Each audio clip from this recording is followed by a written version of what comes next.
welcome everybody to episode 2 of Trapped in a Dungeon. I'm Gavin, I'm Glynn. and we got some meaty shit to talk today, if well, kind of esque. It is in my perspective because I finished off Uzumaki for the first time. Nice. Took you long enough. That shit was wild as fuck. That's how all of his stuff it kind of is. It's just fucking wild. I really wasn't gonna know. To anybody who hasn't really read it yet, if you're into anime or manga in general, fucking go read Uzumaki from Jinji Ito. That is. There's anything. Fuck, dude. That he's done. Dude. Or just anything that he's done really. But my god, dude, that was a fucking roller coaster of gross shit happening. The art style is probably my favorite fucking art style that I've seen in a manga so far. Yeah, from what I've read. His is definitely one that doesn't translate to anime. Yeah. Which is why I guess instead of just doing another season of that anime that they did, they're doing these manga animatics where it's like a motion comic. Yeah. And I think they're getting ready to do a season 2 or 3 of that or something. I don't remember. I haven't been watching it, but yeah. I just see it on the websites and stuff that it's a thing. Man, I think the creepiest fucking part that I found in Uzumaki, which was kind of hard, but after sitting down and thinking about each of the fucking chapters after reading it, I was I think the hospital with the mosquito. It's been a while since I read. I don't remember the mosquito. I want to say it was chapter 10, I think, but it was called the mosquito, and it was where the main chick's friend or relative or whatever was in the hospital, and they kept finding bodies that had big ass holes in them with their blood drained. Mm-hmm. And then overnight fucking finds out that all the pregnant women were drilling holes into people and fucking sucking their blood out, and I was what the fuck, dude? Yeah, I mean, one of the things that I always think about, with that, I'm just keep adjusting my light because I'm just not happy with it. Is one of the earlier chapters where it's the first guy who's affected by the spiral stuff, which is the dude's dad. And how it culminates in him and them finding him in that traditional bathtub all fucking curled up. Oh, dude, that was such a gross image. I'm just sitting there. I remember reading that, and I was what the fuck? Japanese horror is on a whole nother fucking level, dude. Especially him particularly, Junji Ito. Oh yeah. Fucking over here in the West, it's always usually a slasher or something paranormal, whereas a lot of his are seeing something more seeing concept something that was just particularly that one. That one's it's the most the whole everything's haunted by the shape of a spiral. That's a pretty higher concept idea. Some of his other ones, there's other, not all necessarily that on the that simple, and then some of them are kind of more based off of traditional I guess Japanese horror tales and stuff, his interpretation of them. But his shit's fucking good. I mean, you can actually see right there. Is that my Uzumaki? No, that's Tome. Uzumaki's on the edge of the shelf, so you can't see it. But this whole shelf this whole shelf is all Junji Ito. Hell yeah. Eventually I'm gonna get all of his shit. You got a lot of catch up to do. Yeah, I do. I really fucking do. Let's see. 1, 2, I'm almost caught up on the volumes of Berserk that I have, and I finally started the second omnibus for Gantz, which has been fucking pretty good. 17 books over there. 17. Holy shit. Yeah, I never realized it was that many. Because there's two other ones that have a matching like cover scheme as Uzumaki, being Gyo and Tomei. Yeah. Um, and then there's the Junji Ito story collection series, which how many did I count? Like five of those. Then there's these, which those are more like most of them.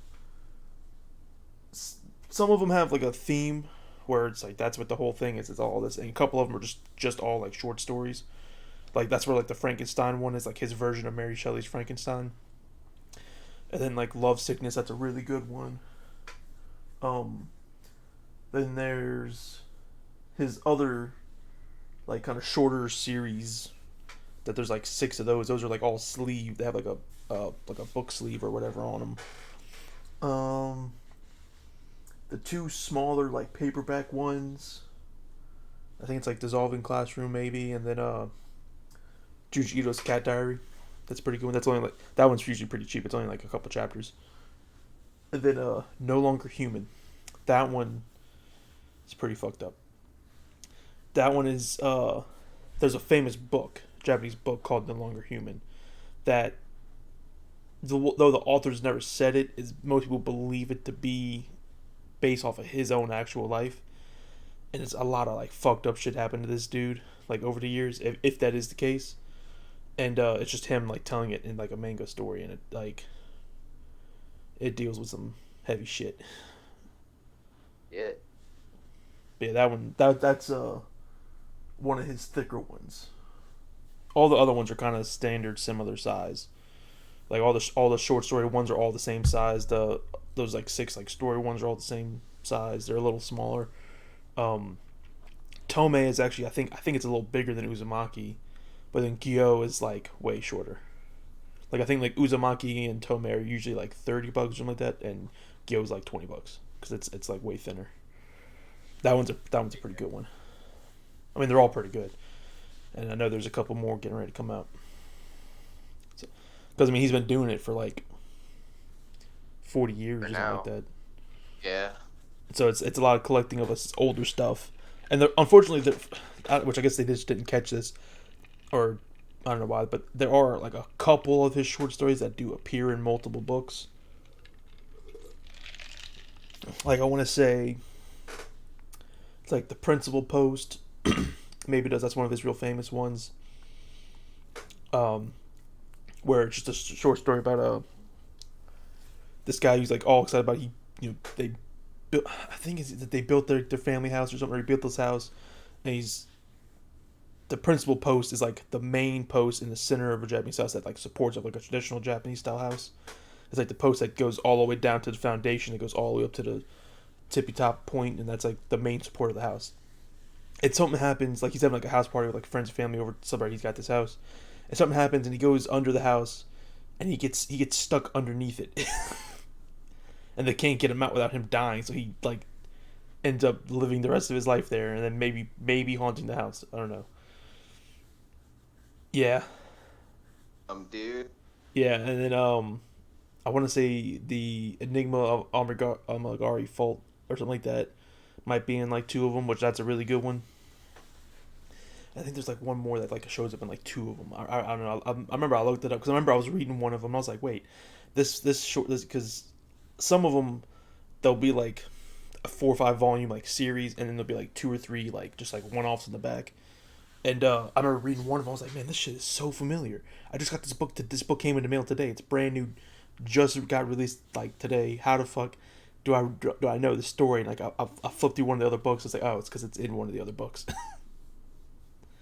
So it's only happened like twice. I mean, out of those 17 books, that's pretty good.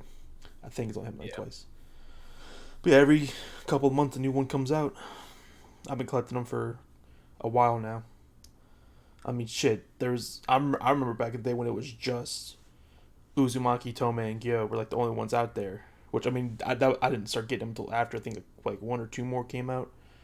But I remember like back they watching people's like manga collection videos and shit, and everyone had it. There's a couple manga that like everybody had. That I was like, okay, I need to get these at some point, and that was one of them. And then I know, just kind of staying on the manga topic, like Vagabond's one I always heard about. That was like from like the people who are like old school anime fans. You don't hear too many newer people talk about it because people just don't really talk about it that much. Um, what else? What else? Vinland Saga. I always saw people have like the first couple like those like nice hardcover volumes. I'm Uh, lost in Vinland Saga. That yeah, shit looks nice. yeah, it is. I have the first three. I need to actually go and like read it and then buy like the other ones afterwards. I mean, I'm Yeah, just too much fucking shit, dude. Fucking I feel that. because like the ongoing series that I got going on is, I mean, there's always Junji Ito stuff coming out, so I'm buying that, and then I'm buying Gigant and which is the current series from the guy who did Gantz. Well, I say current, it's finished in Japan. It's getting ready to come out with the last volume in America, and then Blood on the Tracks, which has been fucking awesome. Which that one maybe only has a couple more. I don't know if it's still ongoing or not. I think it only has a couple more left. That one's fucking psychological family horror, dude. Like high recommendation. Um, that one I'm on. It's like volume 11, 12 is getting ready to come out, and Amazon is saying it's the final one, but I think I looked it up. There's already an entry on Amazon for like volume 13, and I think it might still be ongoing in Japan. So I don't know why it's saying that. But in Gigant volume 10 is going to be the last one, and then like volume 9 says next volume final.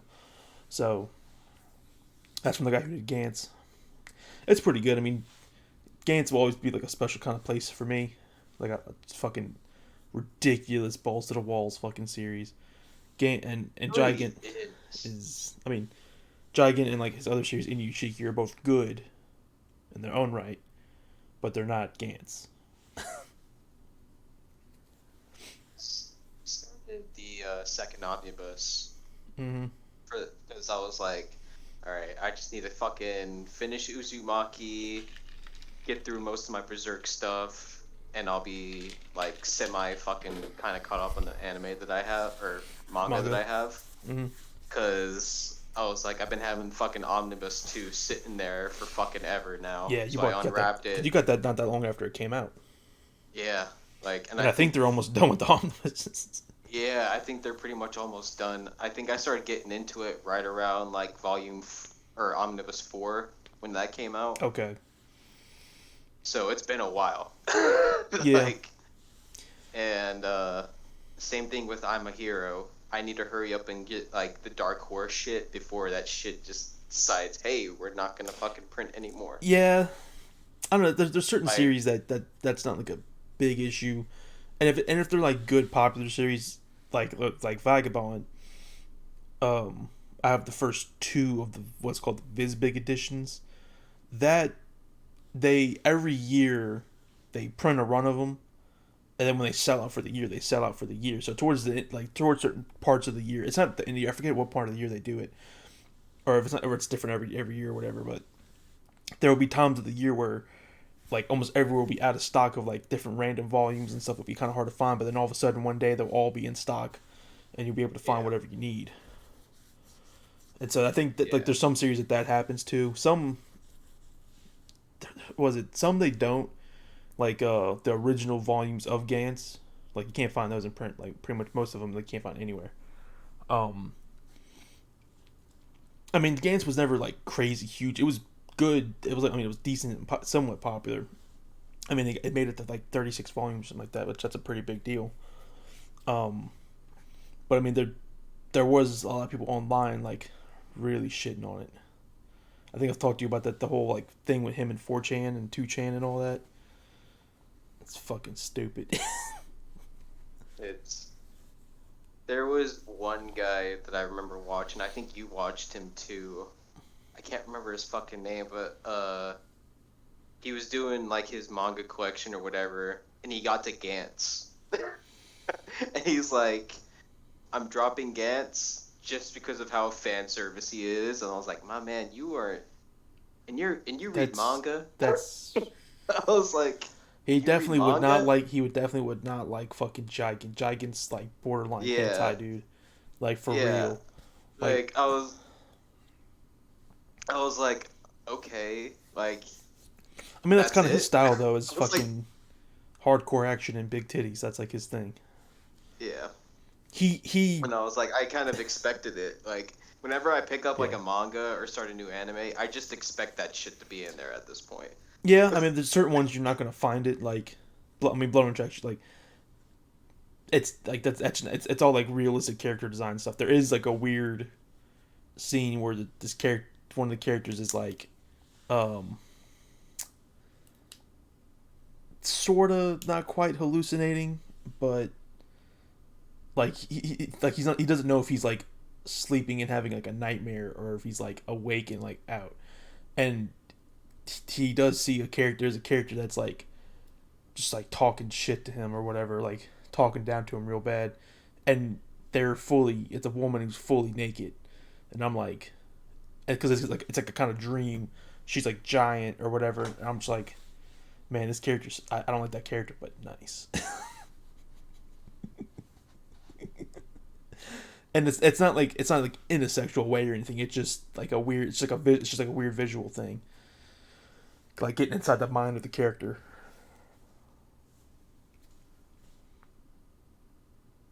Like fan servicey like shit and everything. So me and this is kind of like going off into anime. So me and my brother-in-law are like raving about Chainsaw Man, Fucking right? love it.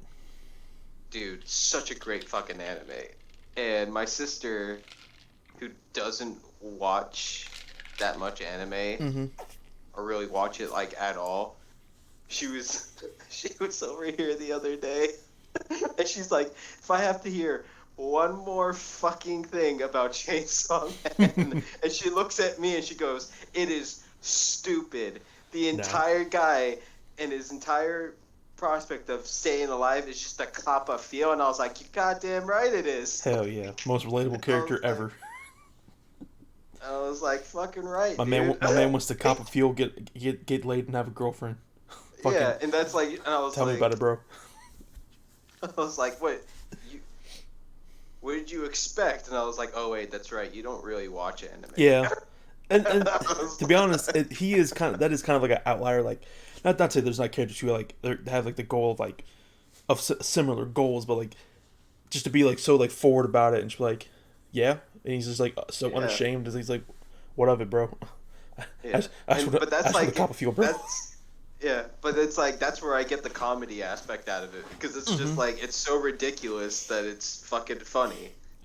Dude, some of the fucking, while we're on talking about Chainsaw Man, and we can, and if you have more to go about manga, we'll go back to manga after this. But some of the fucking memes, man, like fucking one of the ones that killed me was okay, so these two or three are all kind of related, sort of. It's all kind of related to, like the censorship or whatever in the show. And one of them was there are people who were upset that in the scene where Power lets Denji cop a feel or whatever. In the manga, it's a full body shot and you see her feet up close to camera, and people were like, "Bro, they didn't animate her feet, bro. Fucking that shit's fucking fucked up, bro." Like people were like complaining about that, saying it was fucking censorship. Um, then the next thing was when Oh, alright, so I'm assuming you're all caught up. uh, I I don't think I don't know the if there was a new episode episode yet. 9 was the last one that I watched, so I think so. I don't think episode 10 has come out yet. Or at least Uh, not that I it know of. I think it might comes out actually it tomorrow. might be because it does say on Anime Planet 10 plus episodes, and I'm at episode 9, so I think it might have. Yeah. I Okay, so think yeah, I after this haven't. we're gonna check. But Yeah. so the episode where Himeno is making out with Denji and then throws up in his mouth, that was censored. It was such a gross That was fucking so thing. fucking funny. Even And also it was. she's super drunk, and so he gets drunk off of it because he swallows it. Yeah. They censored that, but in the manga it wasn't censored, so people were complaining about that. Yeah. And then one of the other memes about something that I've kind of recently like discovered is really funny is so Kabini, she has a deal with the devil. She like some like a lot of the devils have the contracts with devils for like Like what's his name? Aki has the one with the wolf devil, where he can like summon the Yeah. wolf devil head. Well, she has one too, but it's as far as I'm aware, it's never been revealed in the manga what devil she has to deal with, and so it's become a meme that the devil she has a deal with is the sloppy blowjob devil. And someone photoshopped an image that looks like a headline from like Kotaku or IGN or something. It's like like an anime website or like maybe even Crunchyroll. They photoshopped like a fake news like headline from them that said episode whatever is gonna contain a 20-minute uncensored sloppy blowjob scene with Kobe.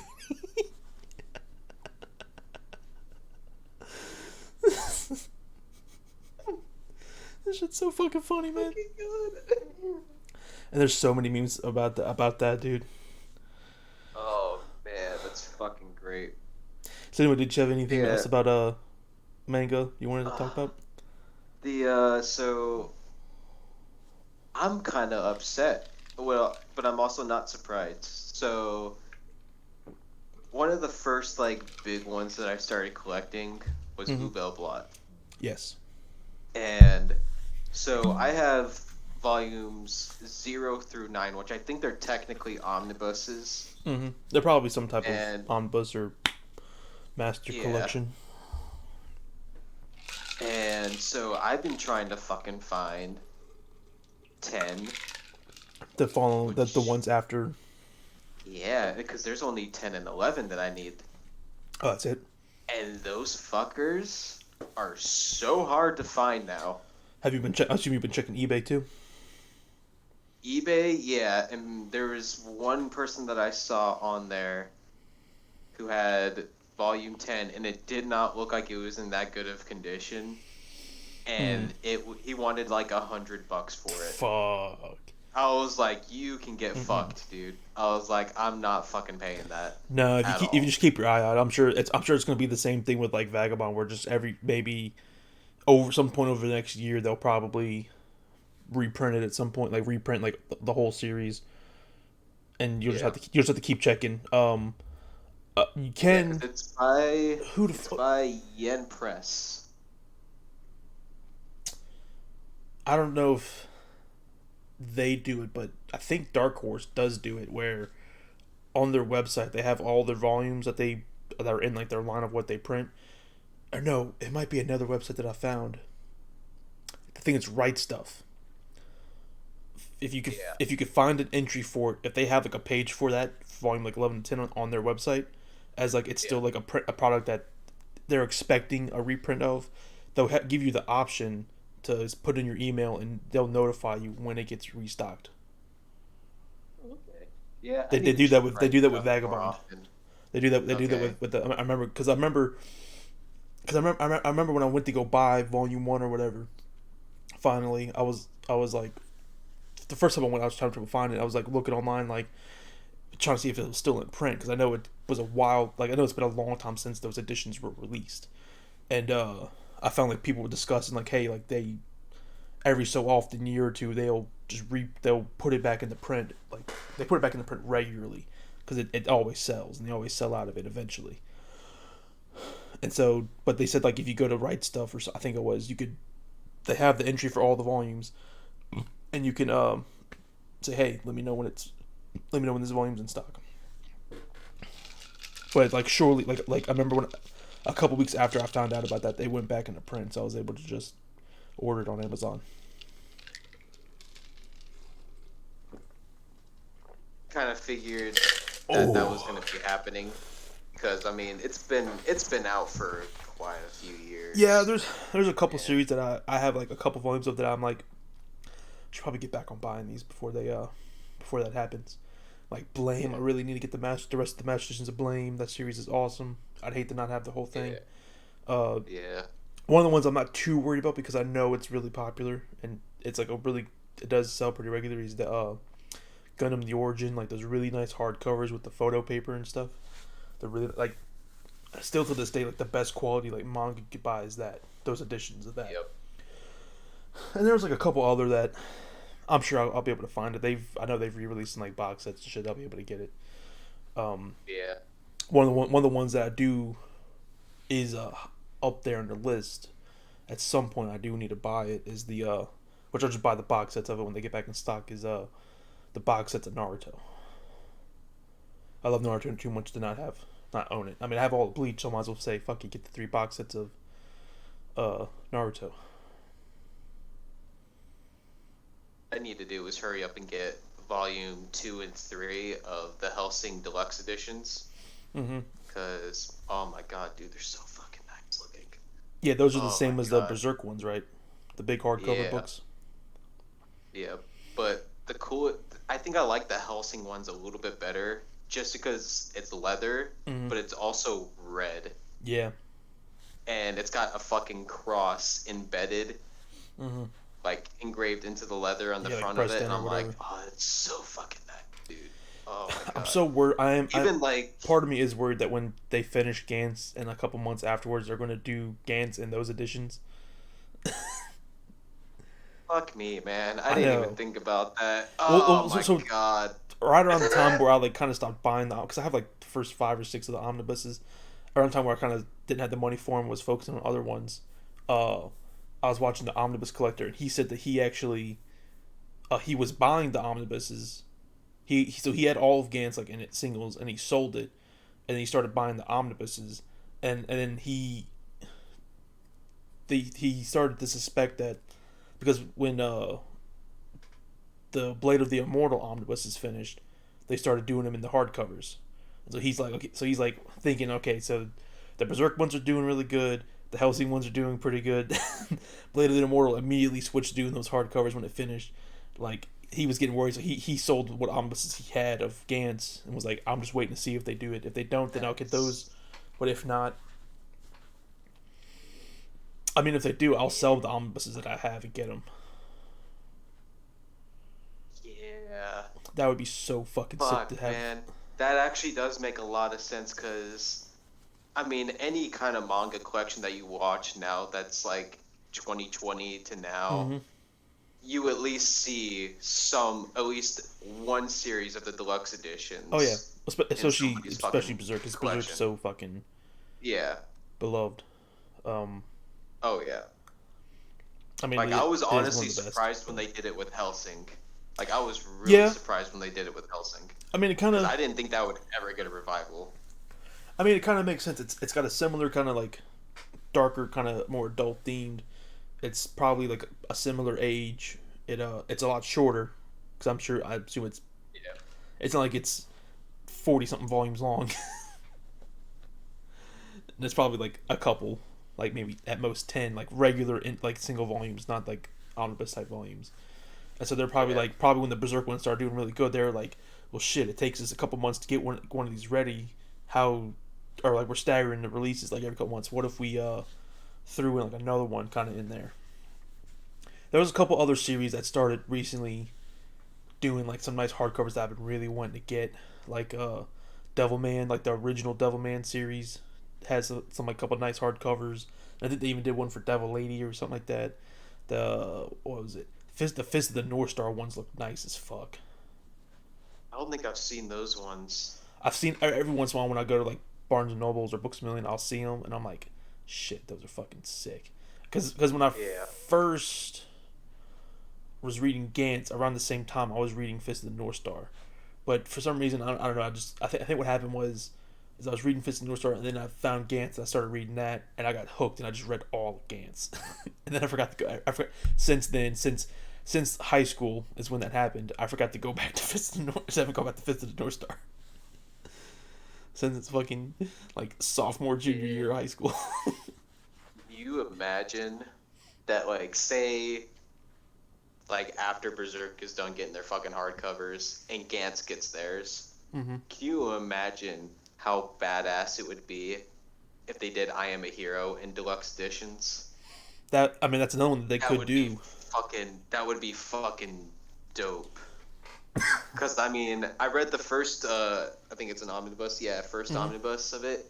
Fuck, dude, it is crazy. I've been It wanting. is That's one I've been wanting to get. fucking, That was another one of those ones that, it's, for the longest time, you watch someone's like anime, like manga collection video, and everyone and has that's one fucking that anime you here. see it. Yeah, Yeah. I mean, there's a couple others Like that any, I see more that I do want to get, like Good Night Pun Pun yeah, that's or one on my Oyasama list. Pun Pun or whatever the fuck it's called. That one's like short. That's only like a handful of volumes, Yeah, that one's like, I think six. 6 to 8 or something I like think. that. Yeah, Yeah. but I hear it's fucking good. Oh yeah, I heard it's like a really deep fucking Yeah, story. and I know that the guy who did it has a couple other ones that are like a volume or two, and I've seen them on the shelves, and I'm like, man, those look pretty good too. Should probably cop those at some point. Yeah. It's too much. Yeah, dude. I mean, I'd honestly have to say, like, at this point, I think I'm a really big fan of just Dark Horse manga. Yeah, they Like, tend to go they have a for. lot of like darker Yeah, shit. that's what they tend to go for. Um, Also, so you kind of notice. So this is something that you'll kind of see also, and this is kind of part of why that happens. Is a lot of the U.S. publishers are teamed up with the Japanese publishers, so they kind of get all of their shit. So the companies that produce that, and a lot of these companies, their magazines or whatever have like a certain theme, and they kind of everything they have is similar. So Berserk and Helsing were probably published in the same magazine or close to. Um, Probably. and so a lot of those kind of series probably all go to Dark Horse because they probably have a deal with their original Japanese publisher. Just like how like all like the regular like Shonen Jump stuff goes to Viz Media and Funimation and all that. It's because that's who the U.S. printer is of it, publisher is. So that's why you see a lot of that. I think there are some series that kind of go around or whatever for maybe some of the smaller companies in Japan or whatever. They'll kind of shop like a specific series or something. But like, yeah, fucking like I know like Viz has they have a lot. I mean, they have the most because they have Shonen Jump. So I mean, they got Bleach, Naruto, One Piece. They got fucking Dragon Ball. Yeah. Oh, there's all kinds of shit. Oh Um, yeah. Vagabond, like so that's where the Viz Big gets its name from. It's for the Viz Big editions of series. It's Viz Media's. It's like they used to do. They don't do them no more, and they're which sucks because they're really good and really cool editions to see. Is the Big Bigs editions where it's a slightly larger print format. It's a 3-in-1. It's a little bit better binding, a little bit better paper than the regular volumes, and they because they also at the same time do these like and they're fucking so cheap and garbage. These super cheap 3-in-1 volumes that you'll see of like you mostly see them for like Naruto, Bleach, and One Piece because those are Yeah. such long series. They'll do them for those. But other series, the Viz like I remember always seeing like people would have all the fucking Vagabond Viz Bigs. I have all the Dragon Ball and Dragon Ball Z Viz Bigs, and like maybe one or two other series that did them like Rurouni Kenshin or something. And I think there's only like a handful of series that they did Viz Bigs for. One or two of them I'm not really interested in worry about, but like definitely want to get the Vagabond ones. I wouldn't mind like if I do buy Dragon Ball Z, that's the editions I want to get or the Viz Bigs. Um, just because one of my favorite things about when you collect something is seeing like uniform binding on your shelf where it's like all the same, kind of like how you have the Death Note, the Black Edition. So it's like you got to get all the Black Editions. You can't get the regular ones. You can't get the all-in-one, fucking super thick one volume version. Yeah. Which yeah, because I was looking at it and fuck, dude, I was like, honestly, like for Death Note, the black editions, in my opinion, are the fucking best looking ones there is. Yeah, I mean that's the version you want to get is Like, that. Which yeah, I mean I have a volume, like just a random volume. I got a Goodwill of like the regular version, and I mean it's all like the Viz Media printings of the Shonen Jump stuff all sort of follow the similar format, but each series kind of has their own like twist on it, and theirs is kind of cool because it's each volume's a different color, and they're all like kind of like not like your typical like primary colors. It's like kind of more like muted kind of colors, and it would be kind of cool to like have that was one section, but to have those black editions be pretty sweet. it looks so fucking sick, man. Like, I mean, how many fucking books do you come across that are just Right. like You don't because fucking that's pure expensive. black? Because Yeah, that's more ink. up until yeah, like it just looks so fucking nice, dude.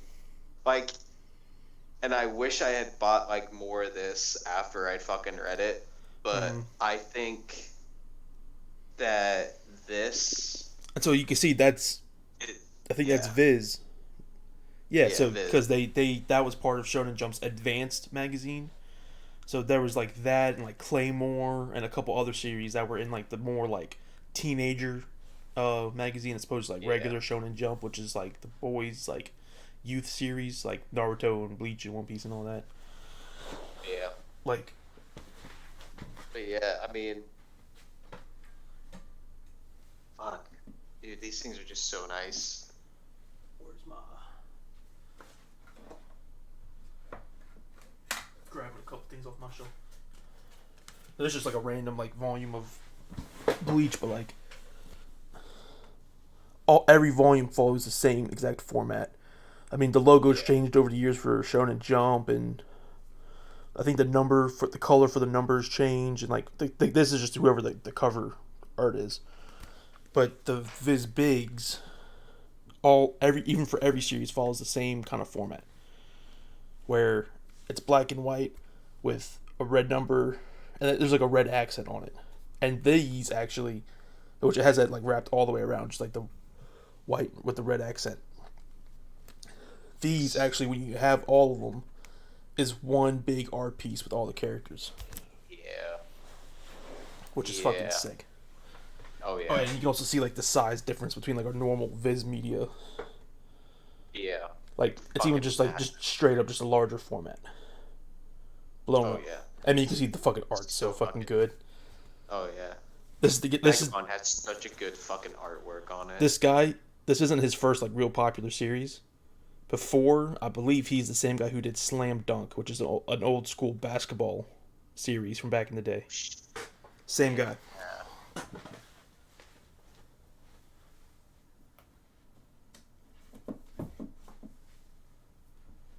It's just Oh to kind of man. show you the like the art going between multiple volumes. Yeah. I only have the That's first fucking. two. I That's don't. fucking nice looking though. Yeah.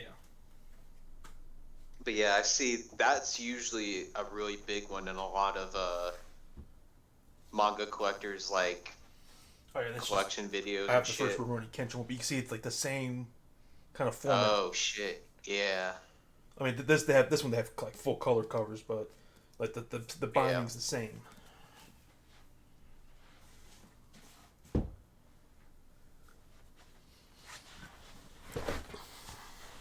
Fuck, dude. Yeah. There's just so much manga that I need to Mm-hmm. fucking get.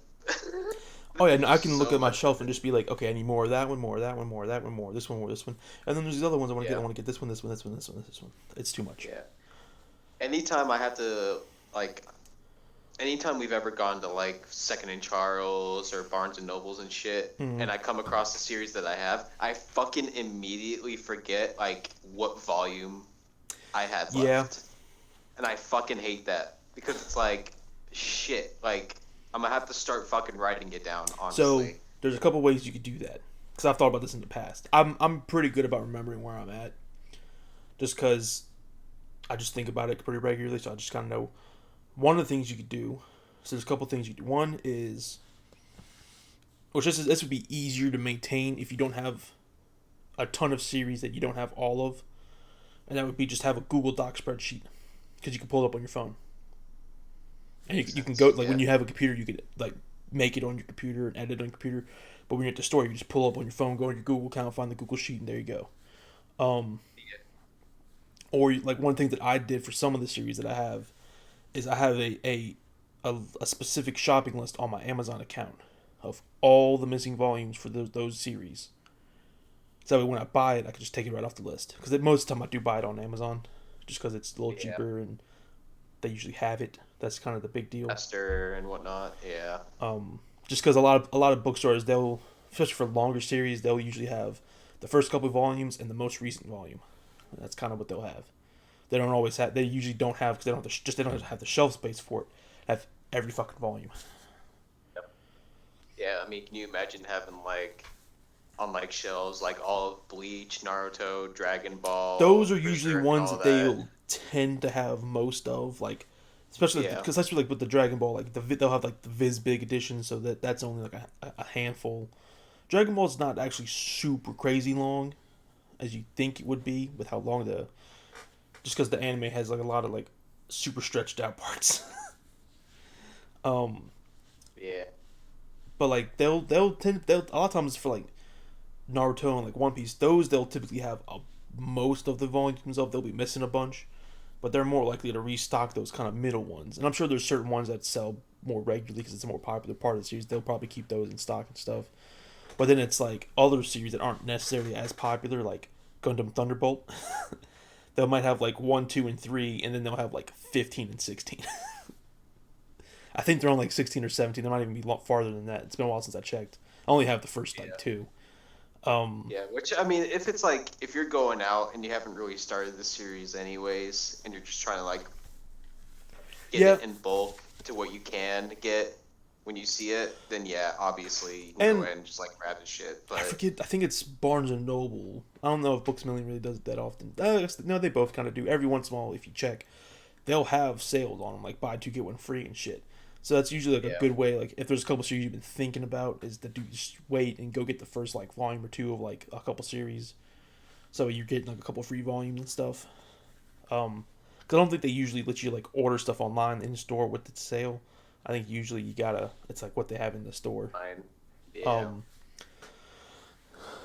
but I mean, at the point, a lot of the series I have, I'm kind of at the point where I'm sort of past where most bookstores would have. So unless it's like a manga store, which I don't even think I don't. I haven't actually checked to see if there's one out here. I mean, there might be one out here. I have to check. That'd be pretty sweet if there is. Um, or just like just like maybe a Barnes and Noble that just so happens to have a lot of manga. Which actually,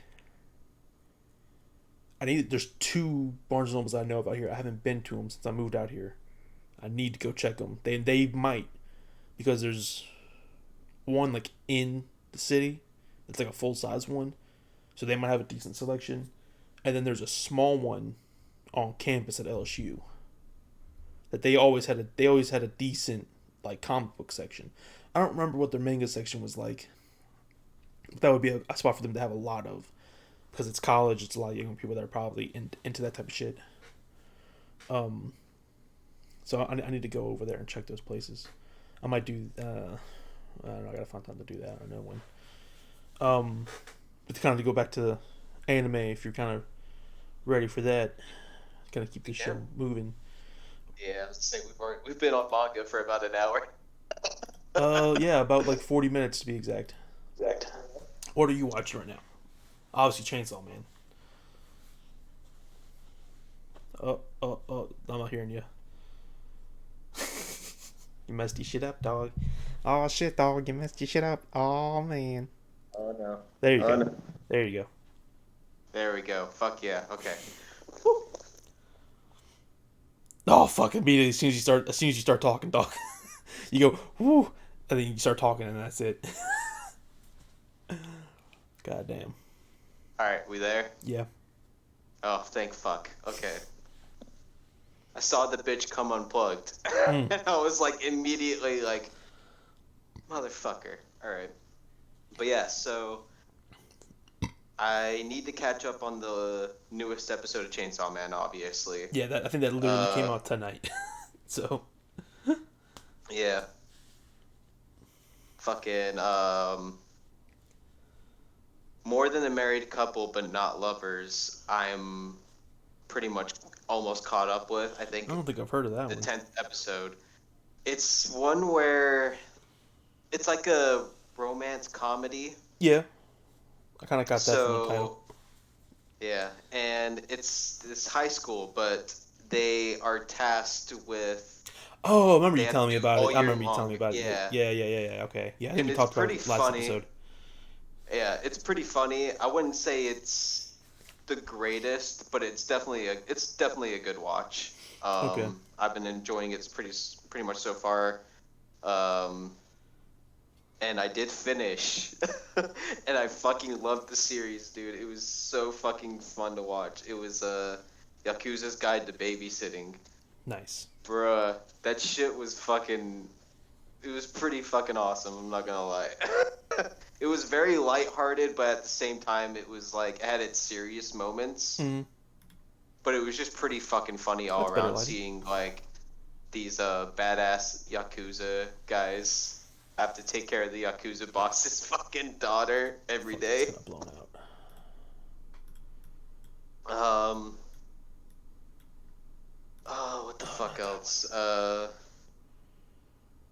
Ooh, I did finish Love is War season one. 2.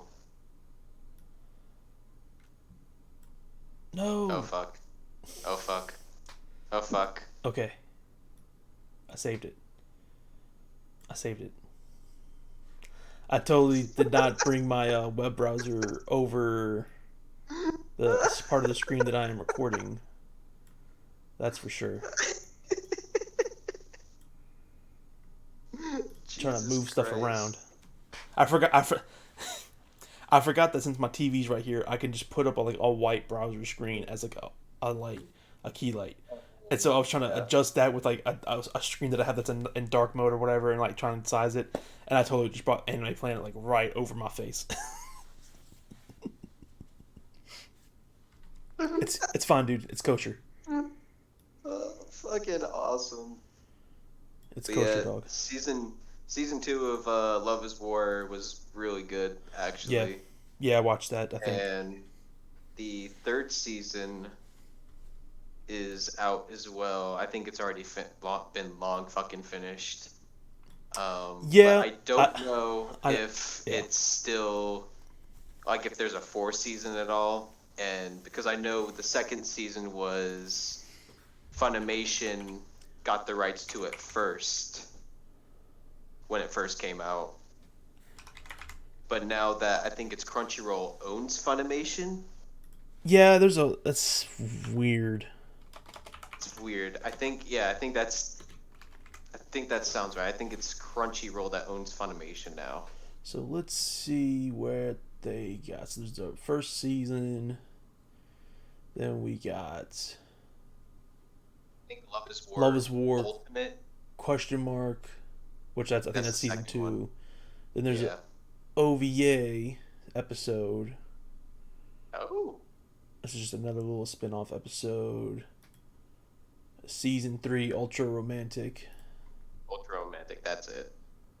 And then there's going to be a movie. It says this year. Is it out yet? No, it's not out yet. Called The First Kiss Never Ends. So it looks like it's like a Christmas, maybe New Year's movie. So that should be coming out like any fucking day now.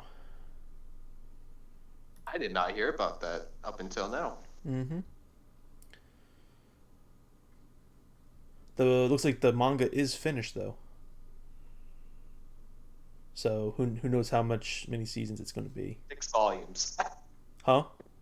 I got 6 volumes. Kaguya-sama Love's War is 28 volumes. Yeah, I figured it was And gonna then be like in the there's 20s. Love is War Official Dojin, which is 4 volumes. Shit. And then what is... I'm not fucking reading. That's a Yeah. long fucking 7 title ass fucking light novel.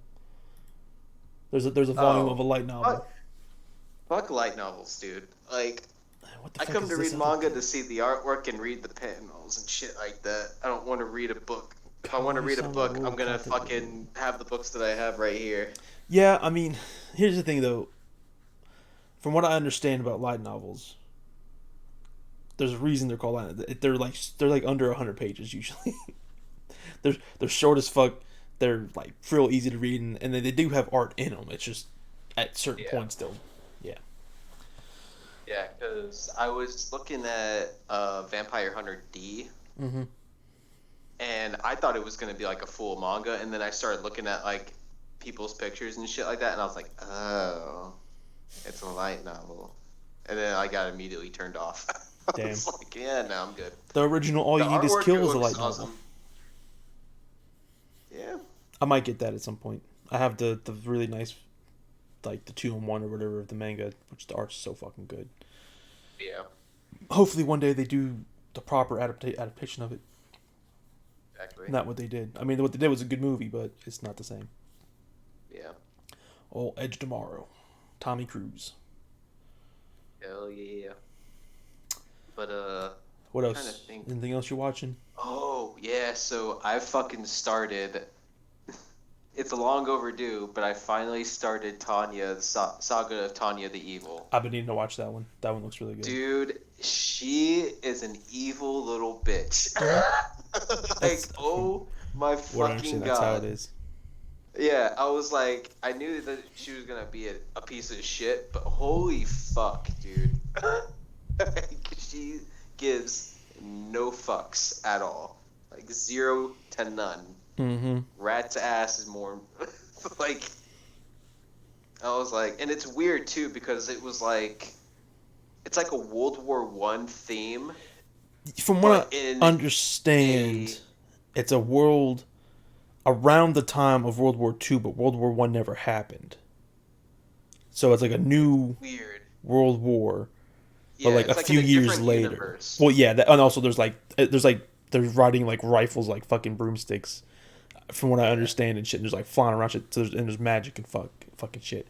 But that's from what I remember hearing from someone describe it, like when like the first season was coming out, is that it's like a world where World War One didn't happen, and now it's like 1930 something, Actually, a little bit earlier than that. It's like 1920 in the something. 19. Yeah, it's like right around like. So it's like the people's like armor and weaponry. It's very World War I Well, esque. right. So I think what they're trying to get at was that if without World War One happening, you don't get that big boost of invention and progression Yeah, in technology. So everything kind of hangs around a little longer, but it's a couple years. It's like it's I think it takes place like years after World War One would have ended. yeah, So it's like and maybe the 1920s or something like that. Like it's a few years yeah, later on, but because they didn't have a world war, there wasn't this huge yeah, investment into like tanks and machine guns and all this type of shit that would yeah. show up Pretty and much. get iterated on Like by the they, 40s. yeah, like their special forces are like mages that go like Right. flying around with like an amulet for some cases, I guess. Mm. And And when you do have like wizards weird magic and shit witches, with you their don't really need. rifles. Right. And when you have wizards and witches and shit flying around shooting magic bullets, you don't really need to put as much money into Tanks and fucking shit. tanks. Tanks and Yeah, machine guns. yeah, pretty much. It's like it's a wild watch for sure, and I think it's either 1 or 2 seasons, and then it has like an OVA and then a movie. Hmm. So it had a lot more to it than what I initially thought. I Hmm. thought it was just like 1 or 2 seasons, and then that was it. Yeah, it wouldn't surprise me if there was like a third season or something like that, or maybe Yeah, goes. but But yeah, yeah, that's pretty much where I'm at right now. Other than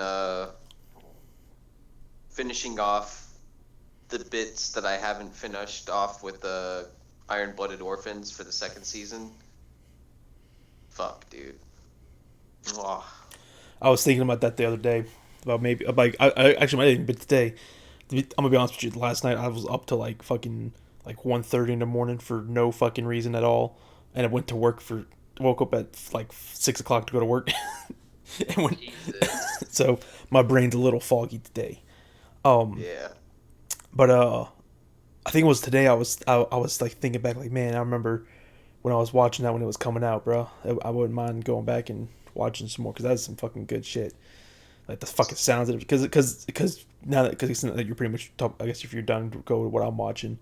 One of the things that I'm watching is the new Mobile Suit Gundam, The Witch from Mercury. Forgot about that. Shit. Yep, it's like 10 Yeah. episodes in or something. I'm only on episode 8. I'm not fully caught up because I'm watching a handful of series, so I'm kind of Yeah. watching like I'll watch like a couple episodes of one, and then like by the time like a week goes by, I'll have a couple episodes of another one to watch. So I'm kind of jumping around a bunch. I'm mostly caught up on everything I think right now. I got like 2 more episodes of that to do, and another episode, the new episode of Chainsaw Man to watch.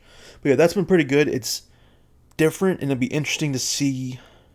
Because right now it's still the beginning of the story, and they're all going to do a season 2 or like a part 2 or whatever.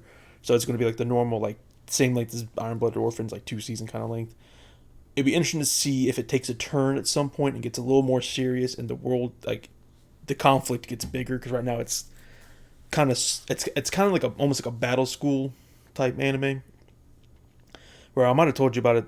Let's just talk about it before where um also the, like what a Gundam is kind of different in this series. It's kind of weird. Um, but what is like the main chick who's like the Gundam pilot or whatever? She goes. So let's see what her to start explaining this series.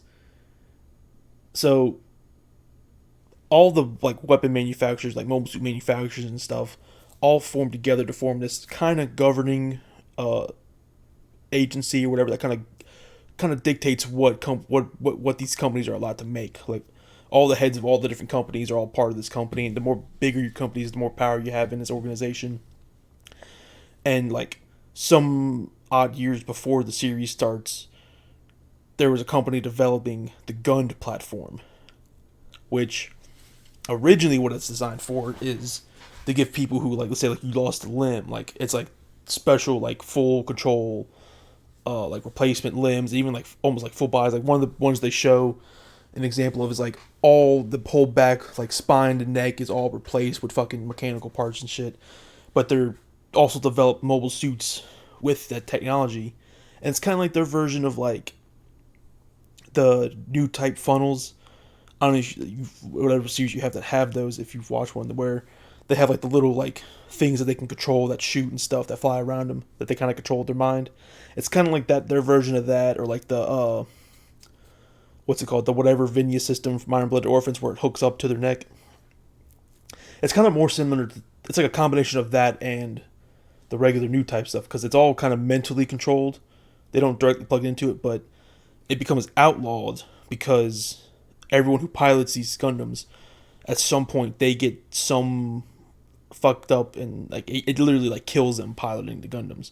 So they outlawed it. It's completely illegal. Fast forward to when the series takes place, the main character has one, and it's totally not a Gundam, but it is. And also just from the fucking design, it's a fucking Gundam.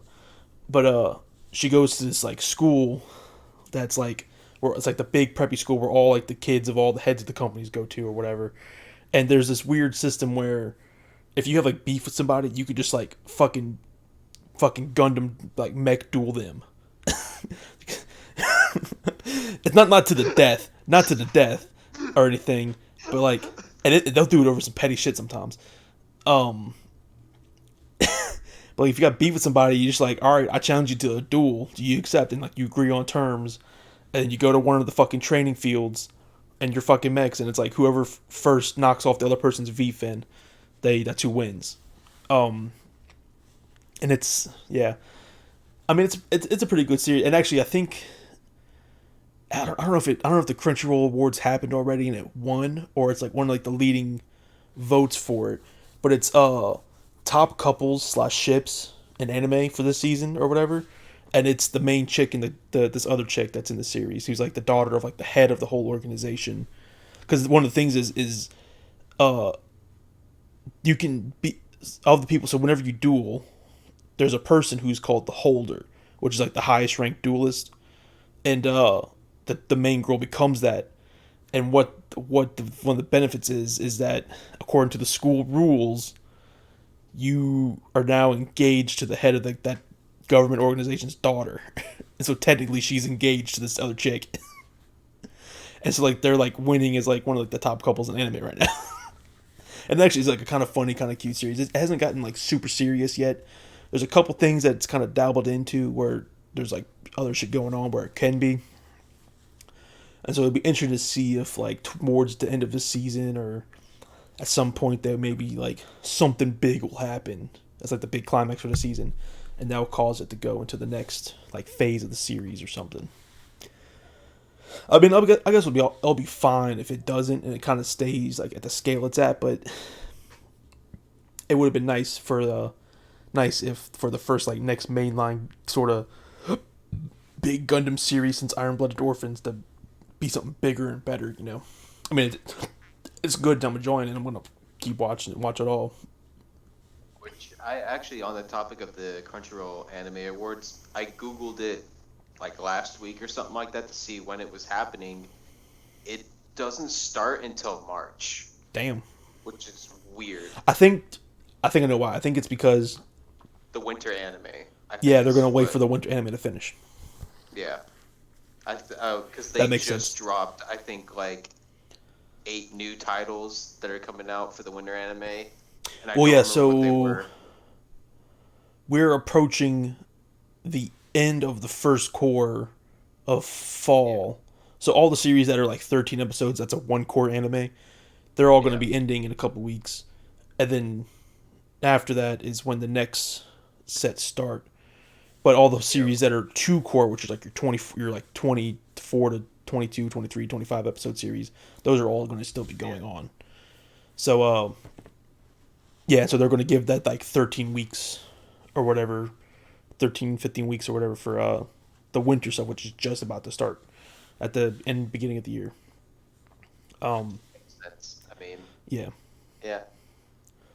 because it's all released this year, Think, so it makes sense you would want to include it, but you can't really include stuff that's like an episode or two in. yeah. You can't I really judge definitely it. think, yeah, I definitely think that Chainsaw Man is definitely going to be a runner-up for Anime of the Award or Anime of Anime the of the Year. year. Oh yeah. Like, which even if it wins, I fucking wholeheartedly Oh I know it's agree with fucking that. sick. Um, Like, it's fucking really good. there are a, one or two other ones that I think are contender, at least as far as what I'm watching and it's current stuff from earlier in the year. I don't really remember, but like other ones I think could be up there, which is something I'm going to my next one that I'm watching. Bleach Thousand Year Blood War, dude, A runner-up there, I can see it's it. so fucking good, man. Which Like, even then, like, if that one does win Anime of the Year, I can't really say that I would be mad. Just because, I mean, it's been how long since fucking Bleach had a revival? dude, And, like, I mean, I think it'd be kind of well deserved and, like, really good I'll if it tell did. you. But I think for anime couple, I think you're onto a right path if that's the case with the Gundam characters. And I think more than the married couples, 2 people are going to be on there as well. Um, so hold on, which air date is this? That's the English air date. Let me make sure. Yeah, so the English air date of the last episode of season 16, which was the last season before where they're at now. And that's including like filler seasons, so season 16. So really, it'd probably be lower. Uh, November 2nd, 2014. The Japanese air date for that episode was March 27th, 2012. So it's been on hiatus since 2012, Weesh. all the way to October 11th of this year for the first episode of Thousand Year Blood War. So 10 years. 10 years and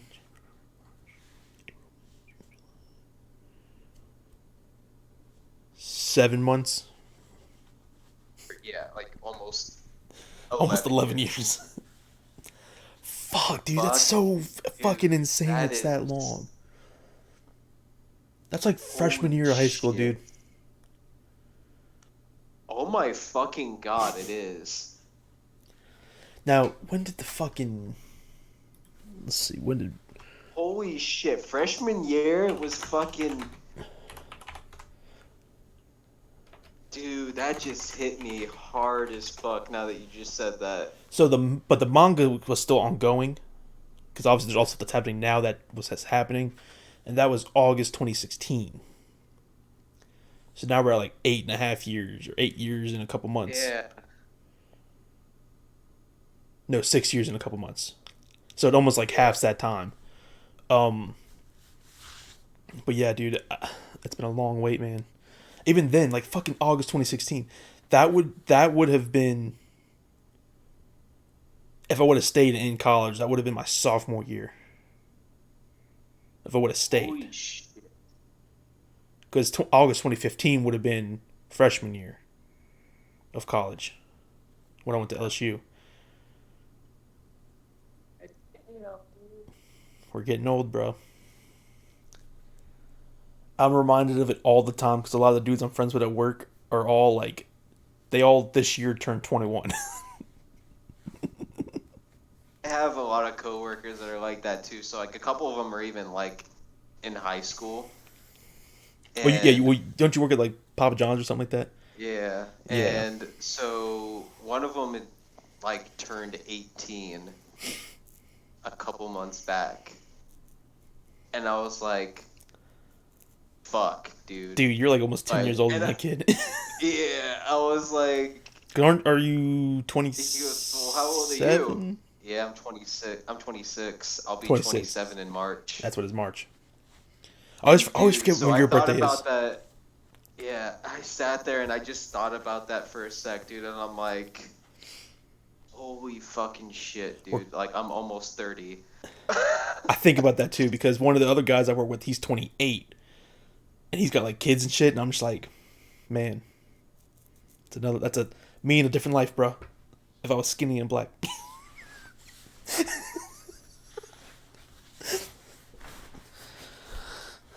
It's like, because I think I was like, fuck, man. I'm. I remember I was talking with them. I was like, I graduated high school the year they went to high school. They went to freshman year. And all the kids are like 20 that just turned 21 and shit. Yeah. Like, fuck, man. Oh, fuck. Yeah, No, I was because like, I think about I that was like, and these I was motherfuckers like, make me dude, feel you old were. and shit. Yeah, because I was like, I looked at him like, my dude, when I graduated, you were still in fucking middle school. Like, that's fucking. Like, that hits. Like, you come to the realization, like, he's getting Well, ready to yeah. graduate and go to college. Like, and you're like, holy fuck, dude. Well, yeah, so here's what's going to fuck you up. Next year's 2023. Yeah. We're a year and a half after that. We're like, that's like a year and a half after that. Then we'll be 10 years out of high school. 2023, March 2023 will be 8 years. Yeah. And then I March think the 2024 will be 9. anniversary. I think the anniversary they do every 15. It Every depends. 15 years. It's different. Sometimes it's 10, sometimes it's 15. Usually you'll do one at 10. Yeah. And then it's like certain milestones you hit, you do them. The thing is it's so because I talked to my parents about that because they've gone to like a bunch of theirs. With theirs, which first of all, it's different. They went to like big schools, like big schools in like New Orleans and shit. And so they had like huge graduate. Like I'm pretty sure my dad's graduating class was like the size, like more than I think it was like double the size of our high school, or something like that. Which we only had like a little over 100 to 200 people that So graduated with our us. class was 150. The Yeah. school total had like 750. Yeah. I've known multiple people who've graduated with like 1,500 people in their class. Yeah. Yeah, And that's kind if of I like had stayed in Utah, it would have been a big school like so that. the school was fucking massive. Hmm. Like I think in the class I was in, I think there would have been at least like a little over 900 people. Yeah. And I'm like, that's fucking ridiculous. So usually what it Like, is the people who were the student council and like this class president and all that, they're sort of responsible for the people for like planning it because like the school doesn't put it on for us, like we have to put it on ourselves. And but like my parents, because like and this is like the same like every year, most people have like friends who are in different like grades. So usually what will happen is like multiple grades will do it at the same time. So like it might be like this class is, I don't know, like, for my parents that are older, like 30th, 29th, 28th, like all on the same day. It's like 3 or 4 grades that will all they'll all have it at once together because they were all at school at the same time, so it makes sense. yeah. So, which you and me don't really keep up with anybody from school other than like our close group of friends. So it'll be interesting to see if we find out about it. I was joking with Michael. I don't know if I remember I was joking with Michael or if I was just thinking this. It's like, shit, if he's still living where he's living in a couple years, they'll fucking have it right next door, bro. He'll know. He'll know day of. Honestly, though. And this is what I was thinking was great is if they do have it right next door where he lives, right there, where we had like dances and shit. Then we could all go to Michael's house, maybe a little before, walk over there, drink it up, party up with everybody, and then like, all right, we're gonna have our after party and just get fucked up. Not have to worry about fucking driving home or not to just go fuck. All right, Michael, we'll go crush. We'll go crush your place. We can spoon in the spare room again. We can spoon again.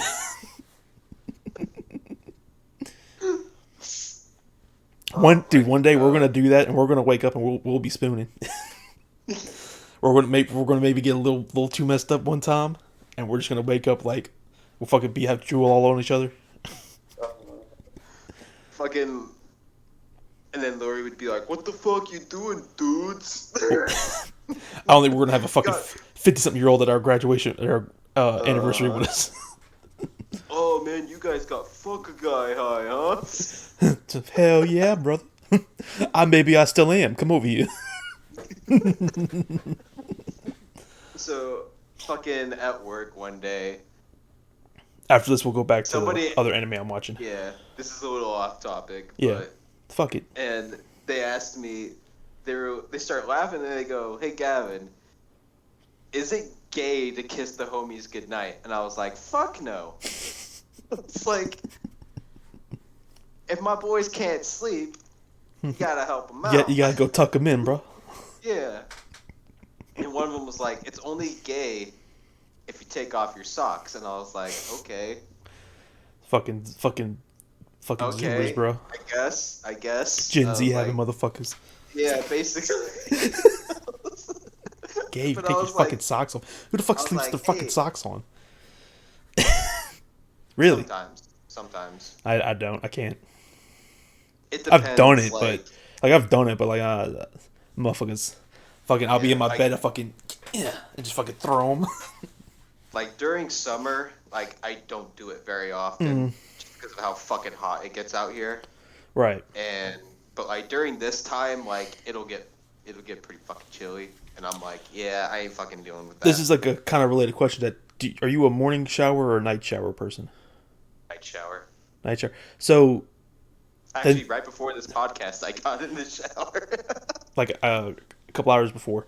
Yeah. So that's interesting to me because that means you shower and then you put on a new pair of socks. Yeah. I don't dirty up another pair of socks. Like I get home. I used to always wear socks, but I would take them off when I would go to bed. But like, nah, dude, I just fucking get home, let the dogs breathe, fucking peel them bitches off as soon as I get home. And fucking just not worry about it. Make sure I got a clean pair for tomorrow. That's all. Let my toes fucking breathe, dude. I need to fucking like clean the inside of my shoes. I know my shoes are starting to get a little fierce on the inside. Anyway, so back to what else am I watching? I know you said you've told me you're not watching it. You're kind of giving up on it. My Hero Academia. It's fucking, this season is like one of the best so far, to be honest. I was hearing about it from my brother-in-law because he's pretty much stays up to date with it. He doesn't watch a lot of anime, but so far he's certain ones he kind of does, or he's starting to. There's certain ones that he'll get into. Like he's done Dragon Ball. Mm-hmm. Like he's done all Dragon Ball. He doesn't do Naruto or One Piece for the same reason I don't. It's too fucking long. It's far too fucking long. One day I'll finish the trifecta and do One Piece. I saw the new movie that they had. I saw that at the movies with fucking Christian and Jordan. Not bad. I thought about getting the One Piece video game. That looked pretty cool. I even thought about getting Kakarot Dragon Ball. Yeah, there's a couple of Dragon Ball games I thought about getting. But yeah, dude, like some of the shit that's been going on this, like, because this is like, they've had a couple of the seasons will be like part of it's like plot and stuff's happening, and then there'll be like a part that's kind of filler, or it's like not consequential shit, just like whatever shit's going on. Like I think last season had a part that was like a school festival or something like that. But yeah, that was where I stopped. Yeah, that might have even been the season before 5. That might have been season 4. I don't remember. But this season has, from beginning to where it's at now, like episode 11 or something, it's been all like shit's going the fuck down. Motherfuckers is dying, losing limbs and shit. Your boy got fucked up. Your your I your what? your boy, My yeah, twin. Aizawa. My twin. Oh Have you shit! have you I'll seen like never forget. spoilers and shit of what's like been happening or? My brother-in-law told me, he was like, so old boy got shot with the spoilers. If you Oh haven't yeah, seen it like big old or whatever. spoilers for My Hero Academia. Because I'm about to like spoil all of it for him since he's not watching it. Yeah, because he was like, yeah, so old boy Aizawa got shot with those fucking darts that takes away your quirk, Yeah, and apparently somebody lopped his fucking leg off. he lopped his own off. Yeah, he lopped his own off. He took a fucking blade and was just like, fuck Yep. that. Just Yeah. there it went. Right now Hawks is fucked up. He'll probably be fine. He's like getting healed up or whatever, but he's like real fucked up right now. Twice, the villain twice. He's like the design's kind of a rip off of Daredevil. Oh man, you okay? I think you froze for a second, but I think you're back. Okay, yeah, yeah. He didn't make it. And it was because I actually did like his character. He was a pretty good character, but yeah, he didn't. Vice was He's the the guy that his design is like a black suit version of Deadpool, and he can multiply himself, make like copies of himself. Oh yeah, okay. Um, Yeah, I know who you're talking about now. Now, okay, yeah, that's actually kind of surprising they fucking killed him off. Shigaraki is like OP. He was kind of OP as fuck for like a minute, like a hot second, and then because they were like powering him up and giving him one for all and like some other quirks and stuff, but they weren't able to finish it by the time that he got released. Then had to fight. So that's been like crazy big old fight with him and Endeavor, Deku, Bakugo, Todoroki, like all them fighting him. And a couple other people kind of coming in and helping. And that's what Aizawa was doing. He was like trying to keep his quirks unlocked for a hot minute while they were fighting him, because he's got that decay quirk where he touches you and fucking kills you. Which got powered up and is even stronger now. He fucking wiped out like a whole city. Um, so then this has been a big fan theory for a long time that just got is at least in the anime is official now. Dabi, the dude with the blue flames, Endeavor's son, Todoroki's brother. So yeah, so they said like what like how that happened. So they explained like kind of how that happened, like why. That was like the literally the most recent episode. So literally because you weren't watching it, not up to date, and I know Ray and Jordan are kind of watching into it. I created a separate group for me, Ray, and Jordan to talk about because I needed to talk about it.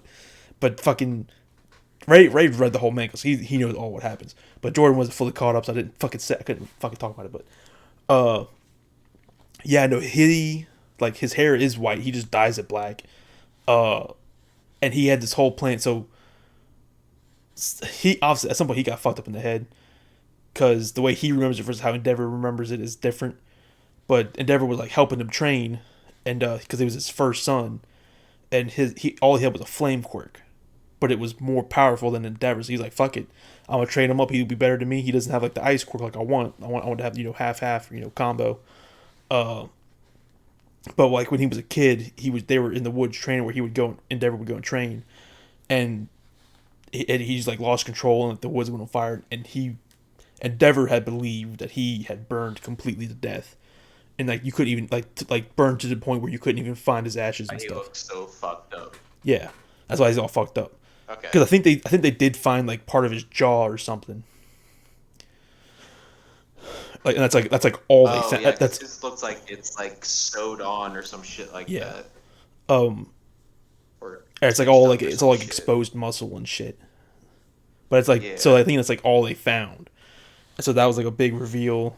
And so him, because he's all evil and villain or whatever, and he's getting back at Endeavor while he's like, because him and Endeavor and everyone's at, there's like no news or anything, like nobody can get here because it's like a fucking like no go zone right now because of all the fighting, and there's no communication outside world.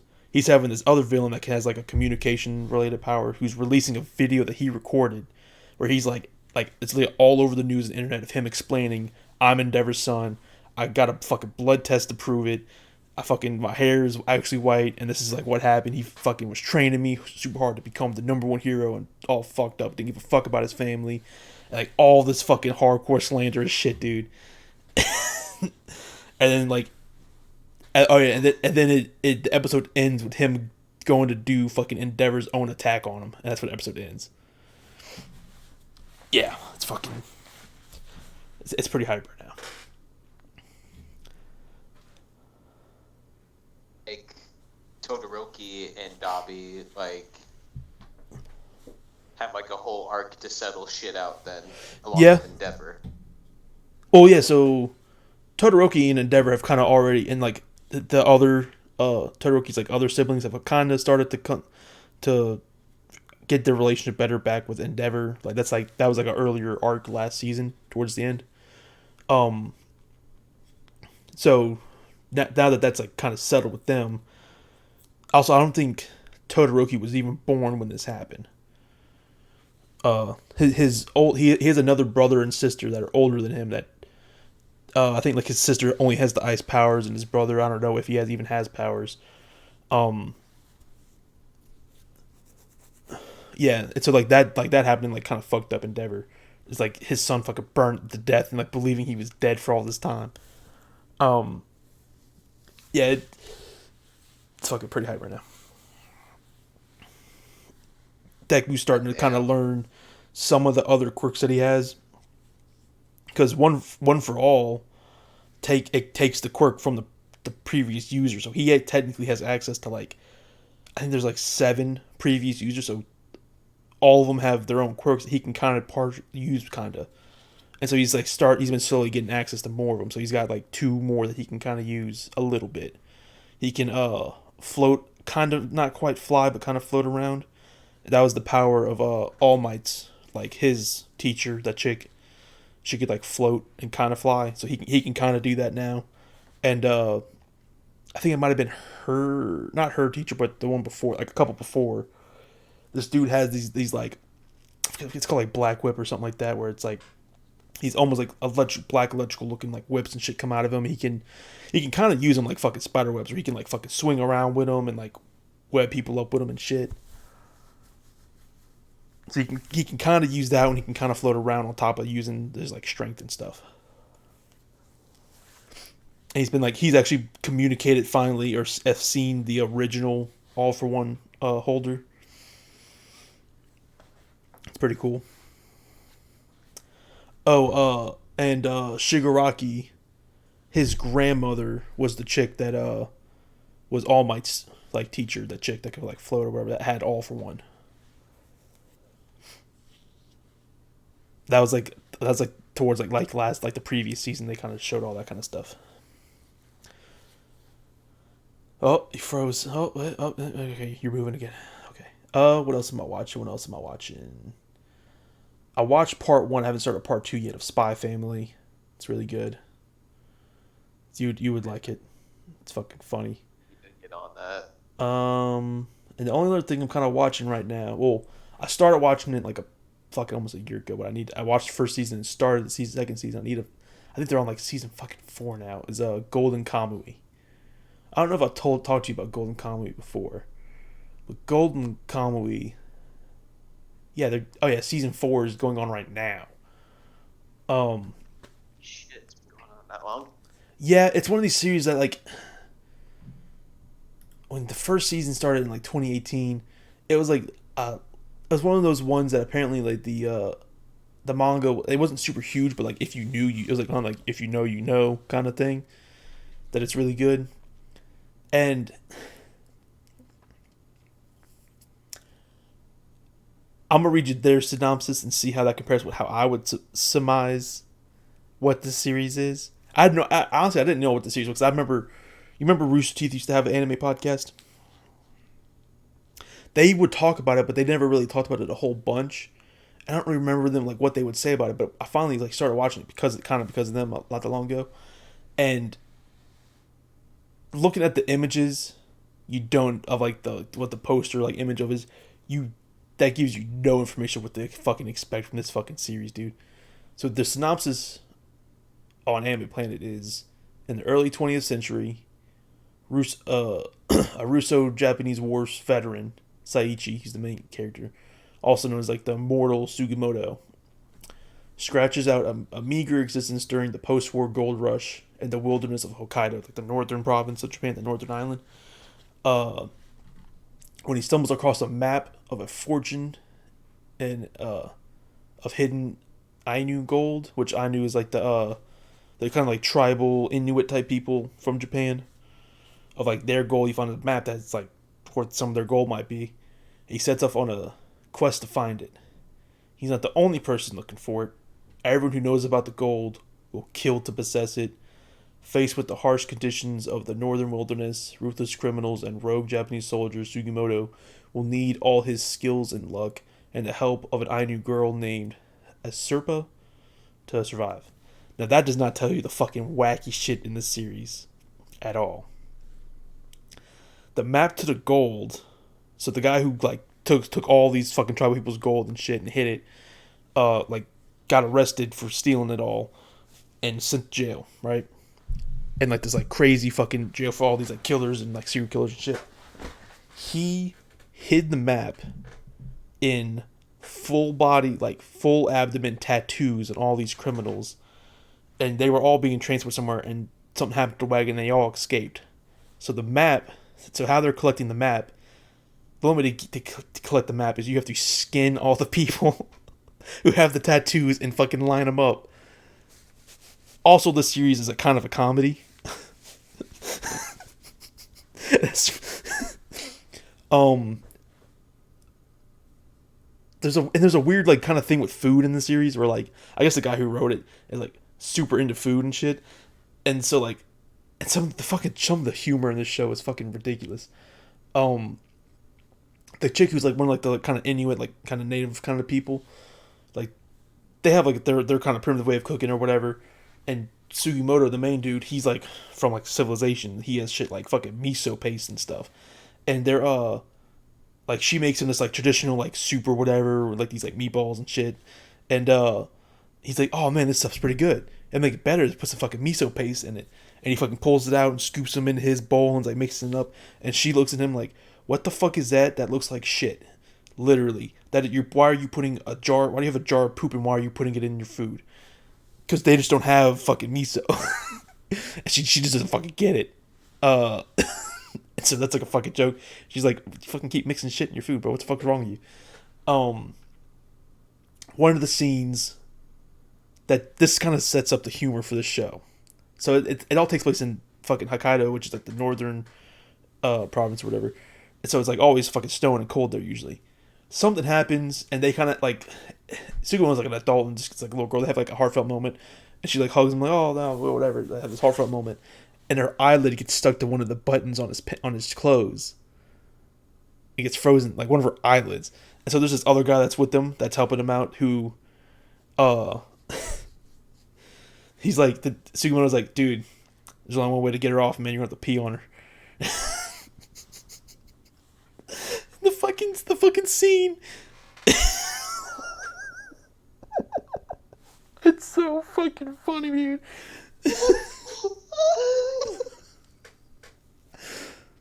But then there are like serious parts of this show. I need to keep watching, dude. I keep meaning to go back and just finish season 2 and watch season 3 and 4 and all that. But dude, oh my god, fucking Theon. I mean, I guess. But why not? And the way they fucking play it out is so funny. Cause they don't like show him like whip his dick out and like fucking just piss on her. It cuts to like a shot of like right when she kind of like gets released, and so it's like her. It's like, you know how they'll do like those like kind of stills where it's like the still moving, and so it's like her going like ah, and there's like fucking like water droplets all around, and then the other dude's like ah, and then he's like ah, fucking stream beat. It's so fucking stupid. I'm gonna have to fucking pull it up for you later and send it to you, dude. It's just so fucking funny. I Um, fucking do. I think I need to watch this shit already. there's Like, I another think I need. character that's he's like one of the kind of the main villains. So Sugimoto was like part of the military, or whatever. He's like always wearing the uniform, has his rifle with him. There's like this like regiment that was part of the military that in the area that they're like kind of rogue and going after this money for themselves and shit. The leader of it, the reason why he's kind of like evil and kind of fucked up is I think a shrapnel or something exploded in his face, so he has a metal plate over his forehead because like something blew up in his face, and so like if he takes off that plate, he just has like exposed fucking scarring and shit, and like he's missing part of his skull, fucking front of his fucking face. Um, Everybody got like shot in the head or something, and so he's clearly somewhat that's affected him, and those guys to kind of help with like getting the skins and shit, enlist this fucking local serial killer in this area who a la Texas Chainsaw Massacre or Jeffrey Dahmer has skinned and taxidermied his entire family and just keeps him in his house. And the dude is fucking weird as fuck. He like falls in love with that general guy who's like has the fucking metal plate, and it's like when he goes out, his clothes are all just fucking like human skin. It's so fucking weird, dude. It's one of the weird like that description up on the tier does not fucking tell you what this show is, like because you read that and you go, okay, this is gonna be like a military drama, and maybe it'd be kind of serious, maybe it'd be some heartfelt moments. Bro, this shit is fucking off the wall. I remember when I first started watching it, I tried explaining it to one of the people I work with at my last job, and I'm sitting here just like laughing at how ridiculous I fucking sound explaining the show. And they're just like, okay, fucking. I was like, it's a fucking weird show. Trust me, watch it. It's fucking hilarious. Like, Just it's so hard to like, it's ex- setting you up for just not to expect. yeah. Like you're gonna be like, oh, okay, like that sounds interesting. Play it, and then you're gonna be like, what the Because fuck is there happening? are like serious shit where there's like some like real serious like moments and like tense moments and stuff. But like Right. then there's moments like with the peeing on her eyelid because it got stuck to his button on his pants.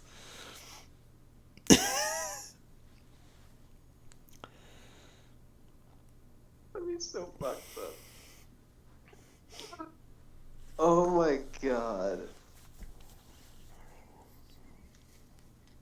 Fuck, dude. The Japanese just don't hold back, man, when it comes to them telling their story. They're just like, fuck it. Here we go. Yeah, it's pretty good. Oh, dude. That's fucking. What's the name of it again? Golden Kamui. Golden Golden Kamui.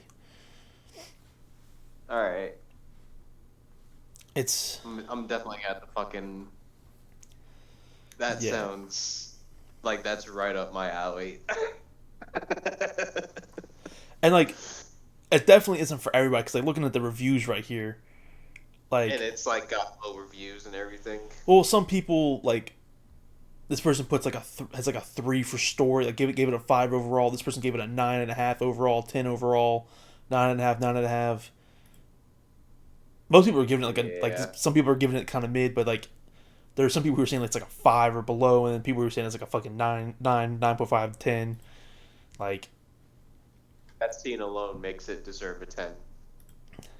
it's I mean it's fucking wild.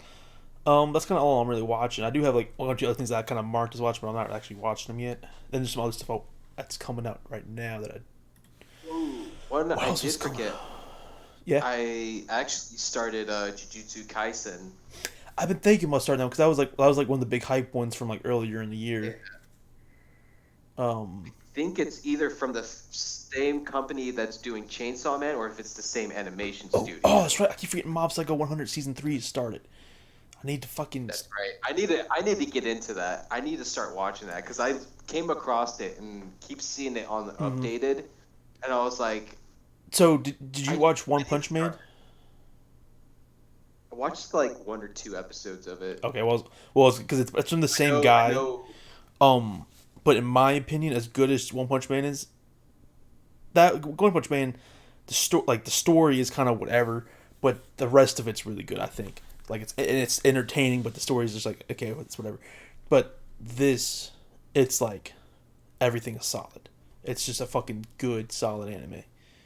Um, let's see what else is coming out right now.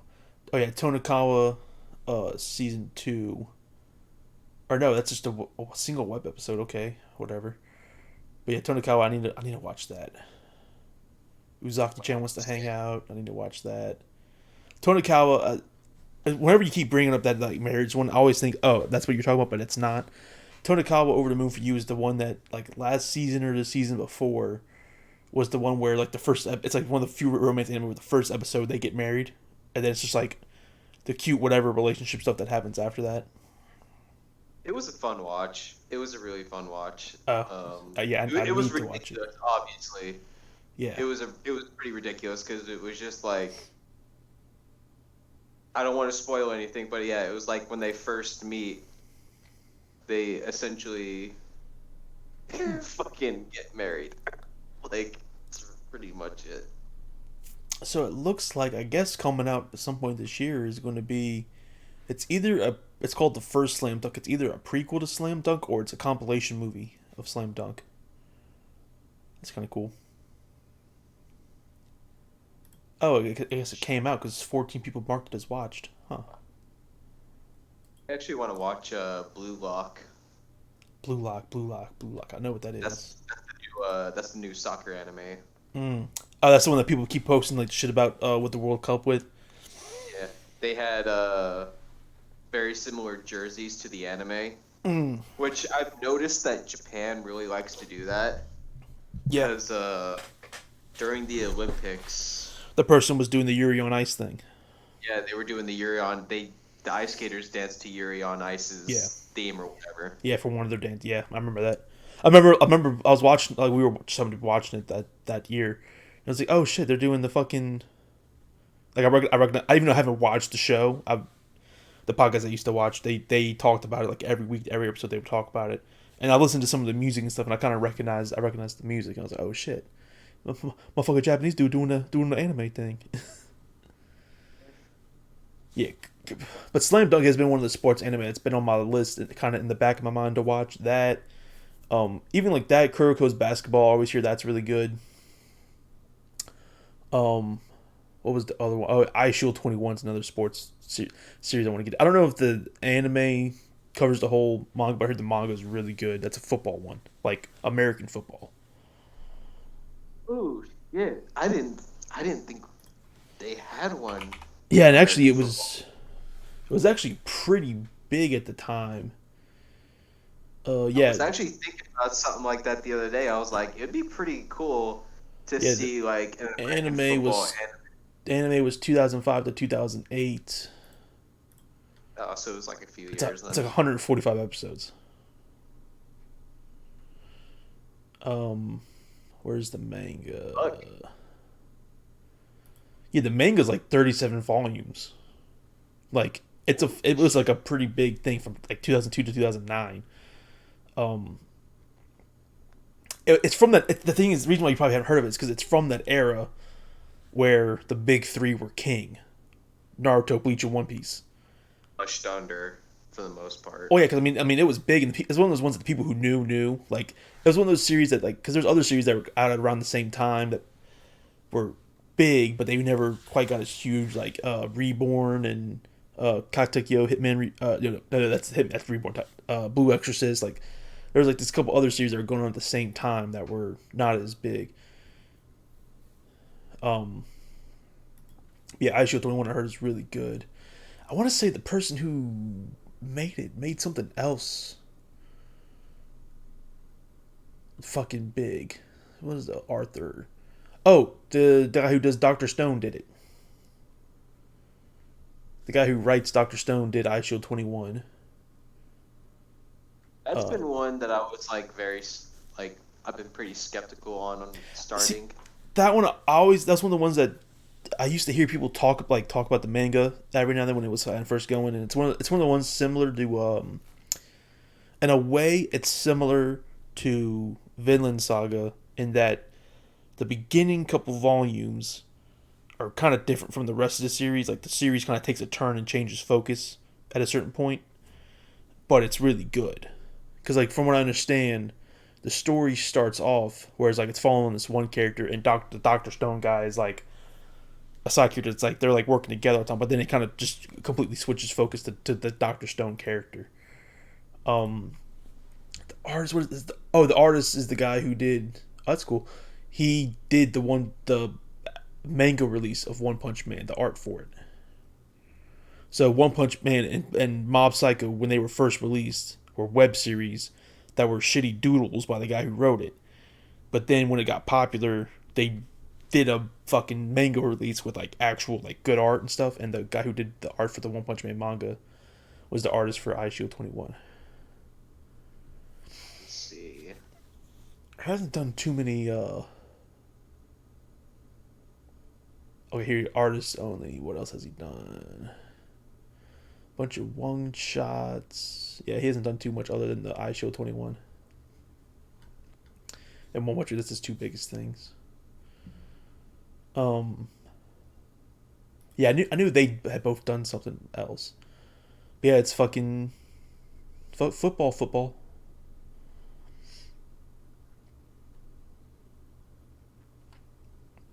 Yeah, I need to check that out at some point. Also, I mean, it sounds like a similar thing, which actually I used to watch it when it was first coming on Cartoon Network, because during like the era of like Naruto and shit, they had a couple other anime that were on Cartoon Network that none of them were like got like super crazy big and lasted as long, but which this one I'm surprised how the fucking manga's fucking 42 volumes long. The Prince of Tennis. That's like kind of part of my origin of being into tennis. We need to do that again. That was fun as Yeah, fuck. still have my rackets. Yeah, that had an anime back in the day. Yeah, I got my. It's actually in the corner back there. I found it when we were moving into this house, and I saw it, and I was like, "Fuck, man!" I remember we were doing that shit every fucking week for like a good solid like Yeah, 4 or 5 months or something like that. yeah.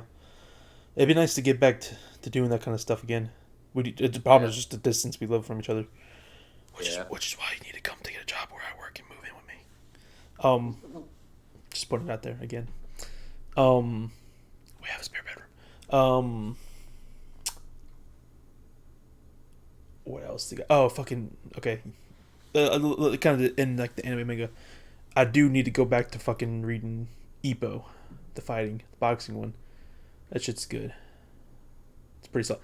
That's a fucking long series. If you think fucking these fucking chump ass fucking Bleach and Naruto and One Piece. One Piece is the only one that's even close. Uh,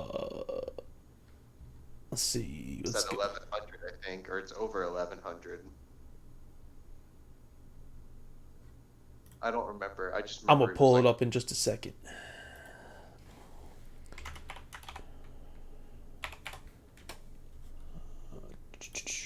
Manga. One Piece. Okay, so One Piece is at 1,069 chapters, 104 volumes, but it's over 1,000, almost 1,100.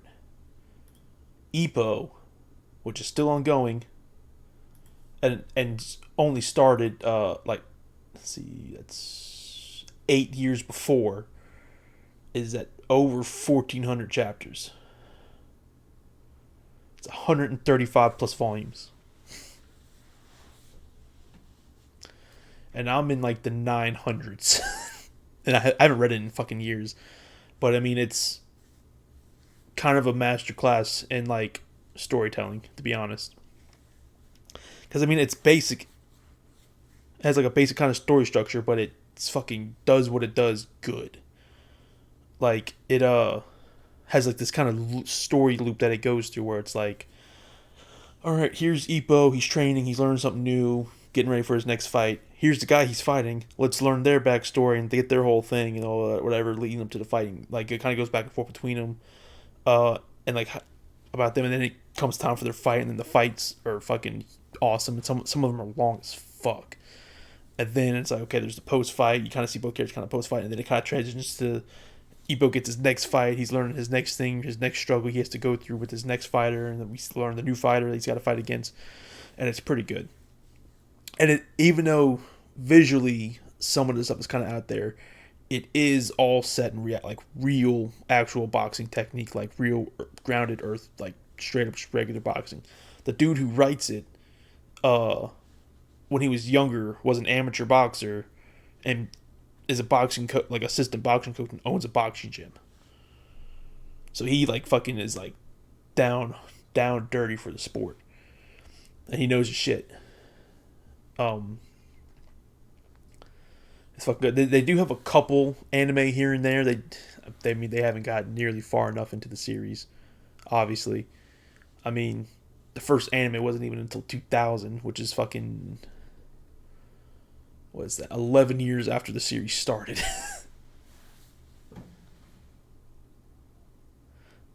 Yeah, it's not picking you up for whatever reason, but I see what you're saying. You're saying, "Goddamn, damn."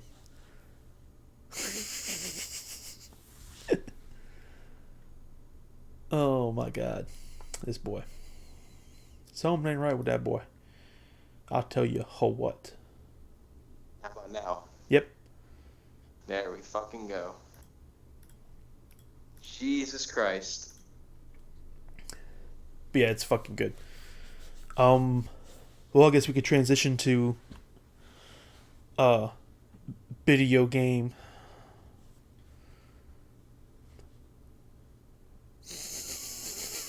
Brains too, buddy. Okay. I'm gonna be real with you for a second. The first half of what you just said, nothing. But then he came in at Space Marine 2. So weird. There you go. Do it again. Fucking. I hear you. You're fine. I'm hearing you now. It's just, Alright. I don't know if it's Alright. maybe it's not picking you up when you first start your sentence because you're not talking loud enough or something. But I don't know. So how about this? Yeah, that's perfect. That is perfect. Alright. Just stay at that volume for the rest of the episode. Yes. Oh no. I am excited for Space Marine 2. Oh, dude, I can't wait. Have you seen the collector's edition? I have not. Let me pull that shit up real fast. Pull it the fuck up. I'm probably gonna get it. It's too fucking good. It's too fucking cool. I want to make sure how big it is because it is a little pricey. It's pricey. It's like $250. But if the statue is a decent size, I gotta cop it, dude. It's yeah. Yep. Bruh. Yeah, it's Titus, the guy you play as, and like a pool of Tyranid blood holding up half of a fucking Tyranid in his fucking chainsword. And you can swap it between his face or his helmet. That. Yeah. That is fucking. Could be yours for the low price of $250. Yeah, that's what it says. In stock, $250. God, dude, that is fucking. Yeah. Maybe after my next check or the one after that, I'm depending on where I'm at financially, I'm probably gonna pre-order that biddy, or at least I'm at least put like 100 plus down on it at the GameStop up the road. I mean, I still have to get a fucking console and a fucking TV. But yeah, dude, it's fucking Space Marine 2, man. That looks so fucking good. I'm excited, Dude, man. the gameplay and everything that they showed. Mm-hmm. Oh my god. It was crazy. Like, So it looks so good. So you wouldn't catch this because I don't know, just because you're not like as into like the board game yet as I kind of am, and because I watch like a lot of YouTube videos for it and stuff. They kind of teased something in the game trailer for the tabletop game. Titus, he's got his Primaris upgrades. He's a Primaris Space Marine. They currently right now Primaris Space Marines don't have a jump pack, and he's got the fucking jump pack. Like when they show him like fucking flying up to do like a hammer slam or something like that. So everyone's suspecting that's going to be in 10th edition, which is probably coming out sometime next year. sometime later on next year. Uh, Hopefully it's not until like the end of next year because there's a couple things I know they're Yeah. getting ready to come out with that it would kind of suck if they come out with like a because there's a new codex getting ready to come out in the next couple months. It would suck if they come out with a ninth edition codex and then a couple months later come out with 10th edition. Yeah. That'd be stupid. Yeah. The World Yeah. Eaters Codex is about to come out. The Angry Boys, Angron, and the fucking Corn Berserkers and shit. But yeah, excited for that. Angie boys. Literally, wire their brains so that they're Okay. always angry. That's their Yeah, thing. honestly. Um, Fucking basically. yeah, that's the kind of their. Oh man. Well, so they're always in pain, which makes them always angry. That's kind of their thing. Yeah. Uh, I'd be pretty pissed all the time too if that was Mhm. the case. yeah. Oh, man. Yeah. That's like right now we're like a Yeah. good part in like Warhammer games right now because to be honest, the past couple of years they kind of because I've been kind of seeing what's out there, so get more into Warhammer. There, a lot of games that have been coming out haven't been like whatever, just not the kind of game I want to play. Um, but yeah, fucking. I mean, we got Dark Tide right now. It's fucking awesome. I need to play more of Space Yeah. Marine 2. Is getting ready to come out. Bolt Gun. I'm excited for that. That's the one that's like a fucking straight up like a fucking Doom clone, like classic Doom clone. Like that one's gonna be sick. Yeah. Yeah. Um, Fuck yeah. Also, It's I'm sure they're gonna release more content for Dark Tide at some point. That'd oh be pretty yeah, cool. I'm sure. Easily. I mean, I look at Vermintide 2 and all the fucking shit that they did for that. Like, Yeah. I can't not see them doing the same thing for Yeah, Darktide. I mean, it doesn't have as many classes. Well, it doesn't have. It actually doesn't have. It has one subclass for each class, whereas Vermintide, I think, launched with two for four different Or classes. There's four classes and yeah. two subclasses, and then I think they added another class, and then they added like a third subclass to a bunch of them. Yeah. But right now, which I mean, which I was kind of worried about this when it was coming out that it's a $40 game, not a regular full price game, because that's one of the reasons why I didn't get Necromunda Hired Gun, because that game looked fucking sick. But from what it was a like AAA looking game, but it was only $40, and it's kind of a short game. There's not a whole lot of content to it. I don't know if they really released anything for it, so I was like, as much as I want to get it, I'm gonna hold off on that one. I got it when it was on sale, and I can't lie, I've been having a lot of fun with it. Hired It's Gun. it's a hard fucking game though. Mm-hmm. Like It it's looks a good. hard shooter. While Like we're on I the think Warhammer topic, though, I'm gonna grab something. You keep going. think now I'm not too far into it to really know like how much replayability it has, Mm-hmm. but there's I think oh god, there's a lot of like fucking characters that you could choose from, male and female, that just have like different visual looks, so I feel like For Hired Gun, yeah. I thought it was just the one character. Mm-mm. Huh. Oh yeah, no, there's a lot. There's a lot of characters that you can choose from, and the fucking chick that I went with has like robotic arms and shit. It looks fucking dope as shit. I think you're just talking about Like, Necromunda. You're not talking about Hired Gun's a first person shooter.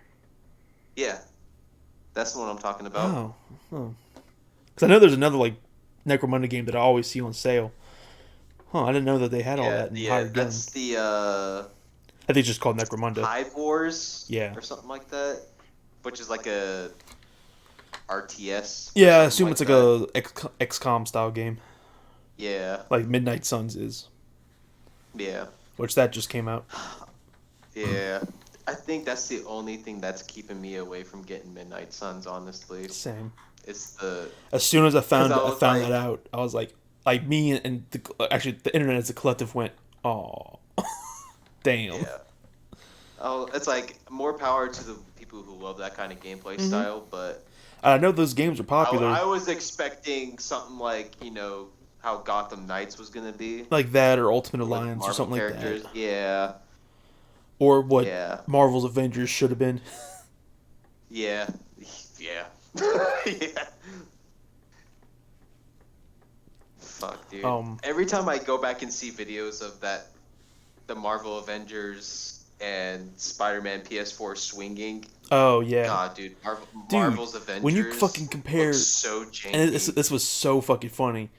The Spider-Man swinging in Fortnite is better. It really was, though. That's the problem. I was like, how the fuck can you let that happen? Yeah, that game. I get it, it's Fortnite, but goddamn, come on now. Like, you could have put a little bit more effort into that one. Mm-hmm. So, since we're talking about Warhammer, I have progress update on my Warhammer army.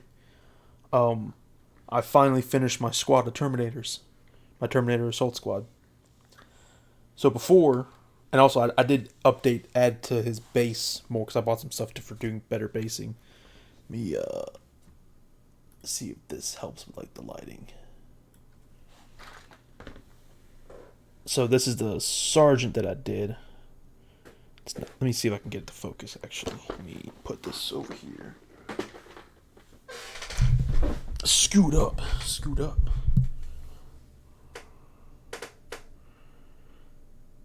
Come on, focus up here. Oh, I almost had it. I know.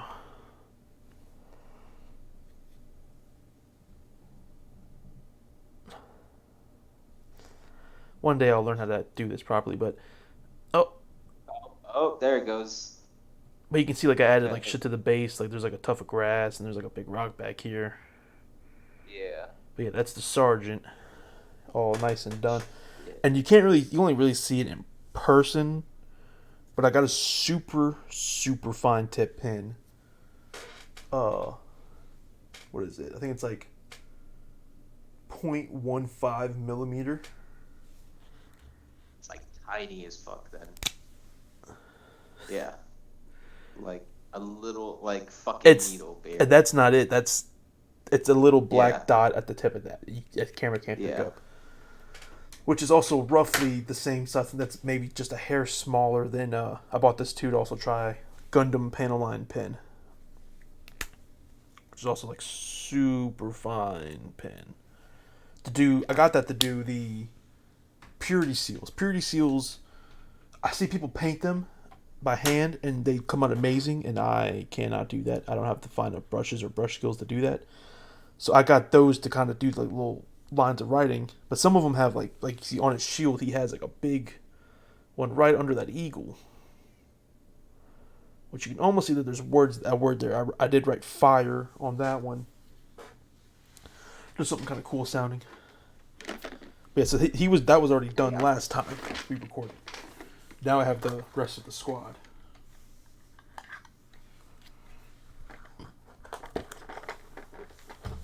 I don't want to drop this box because it has a bunch of not fully assembled guys in it.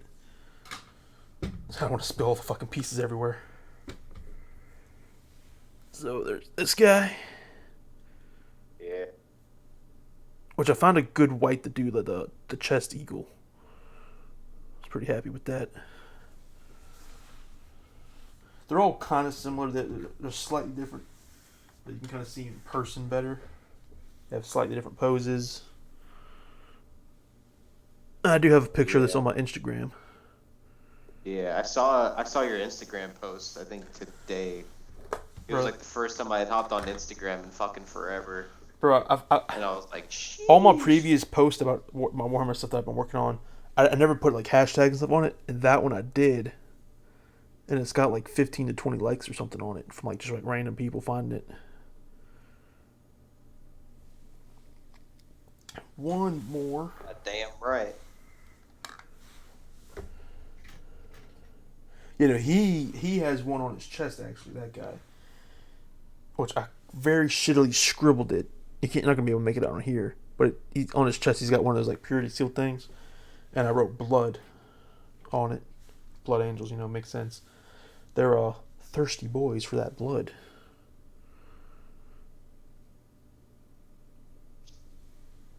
Yeah, there you go. That's kind of where I'm at with them. So they're the whole squad done, ready to go. And I got, which will be my Black Templars. Fucking maybe Santa Claus will give you a little something. Maybe if you're a good boy, Gwyn, Santa will fucking. Gwynny Claus? Is that you? Ho, ho, ho, motherfucker. But my next stream this weekend of painting Warhammer, I primed up my Redemptor Dreadnought.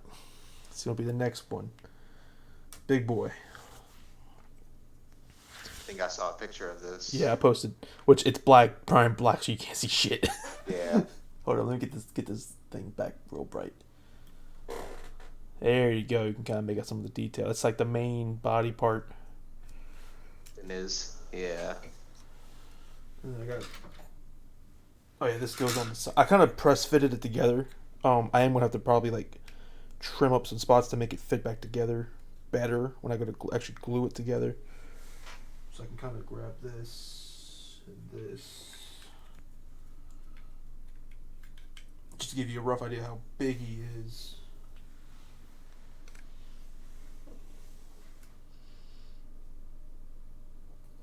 Which if I put my pinky on his dick. There are like some more pieces and stuff. That's the size. Yeah, but This is like the big boy Dreadnought. I think they actually have one maybe bigger. But this is like the go-to big boy. probably. Yeah. Yeah, I think Forge World or something makes one, or it's for Horus Heresy they have one that might be bigger called Leviathan Dreadnought. Boy, yeah. But what I did that I'm really proud of that I got it to kind of work good. So this is his left side of his body with his left hand, which is like a claw or whatever. And I do have two little guns that can go on there, which they kind of fit good enough that I don't need to magnetize them. So that's like one of them. It's like a little Gatling gun, and then he's got a flamethrower that can go there. So I might not need to do anything with those. But his other half of his body, see, he's just a little stumpy arm, and that's because he has two cannon options, and I magnetized it.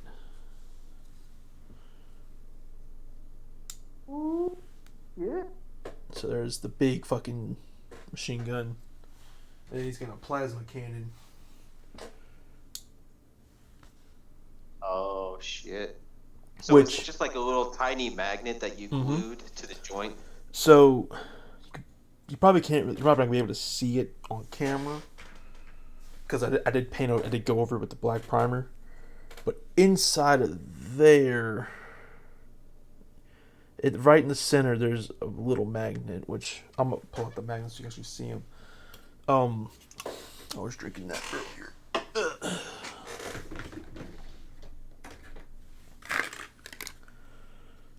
So it's these guys. Oh, okay. Yeah. These are a slightly Tiny, bigger tiny one. ones. I want to say it's 3mm is the size. Millimeter. Alright. And I have like a little pin vise with little drill bits and stuff, so I could drill it out to that size. This is the pack that I've been using because I've magnetized a couple other things like on the tank and stuff that I got. I wish I had a little more space to maybe use those bigger ones. Just because I mean, the Gatling gun is gonna be. I think it's fine. Like I can kind of. I have to actually shake kind of hard to actually get it to go off, because all the weight is right around where the magnet is. The plasma cannon is front heavy, so it doesn't take much. Just like that, just a little shake and it comes off. That's it. Yep. So I kind of wish I had more space. And originally, they could probably work if you just press fit them, because that's how they are. And normally, because where the magnet is right there, it's actually a hinge, so you can like point it up and down, and like the arm can go like up and down a little bit, so you can kind of hold it out and down. You kind of can like go up and down with it. Because I glued the magnet in place, it glued up that hinge, so I can't bend that at all. Which I'd have to have left a little peg there anyway. Yeah, it's kind of the unfortunate thing. I mean, and originally I was also going to magnetize up front on the main body, right where kind of where my fingers are. He has a set of guns there, and there's two options for those. But they don't give you this whole. If they gave you this whole like assembly on the side, I could just magnetize that real super simple. They don't. They just give you the little piece with the guns for the two different sets. And I tried to drill into it and put the magnet in it. It's too small. There's not enough plastic there to do it. Shit. So, which those that's I mean that's Uh, whatever. That's a very minor detail. Um, but I mean when you're dealing with a fucking plasma cannon the size of a fucking space marine, I'd like to be able to just physically show that on the model. And even with the little like under like hand mounted guns, honestly, I thought about maybe just picking one of them and just gluing it in place so I don't have to worry about it.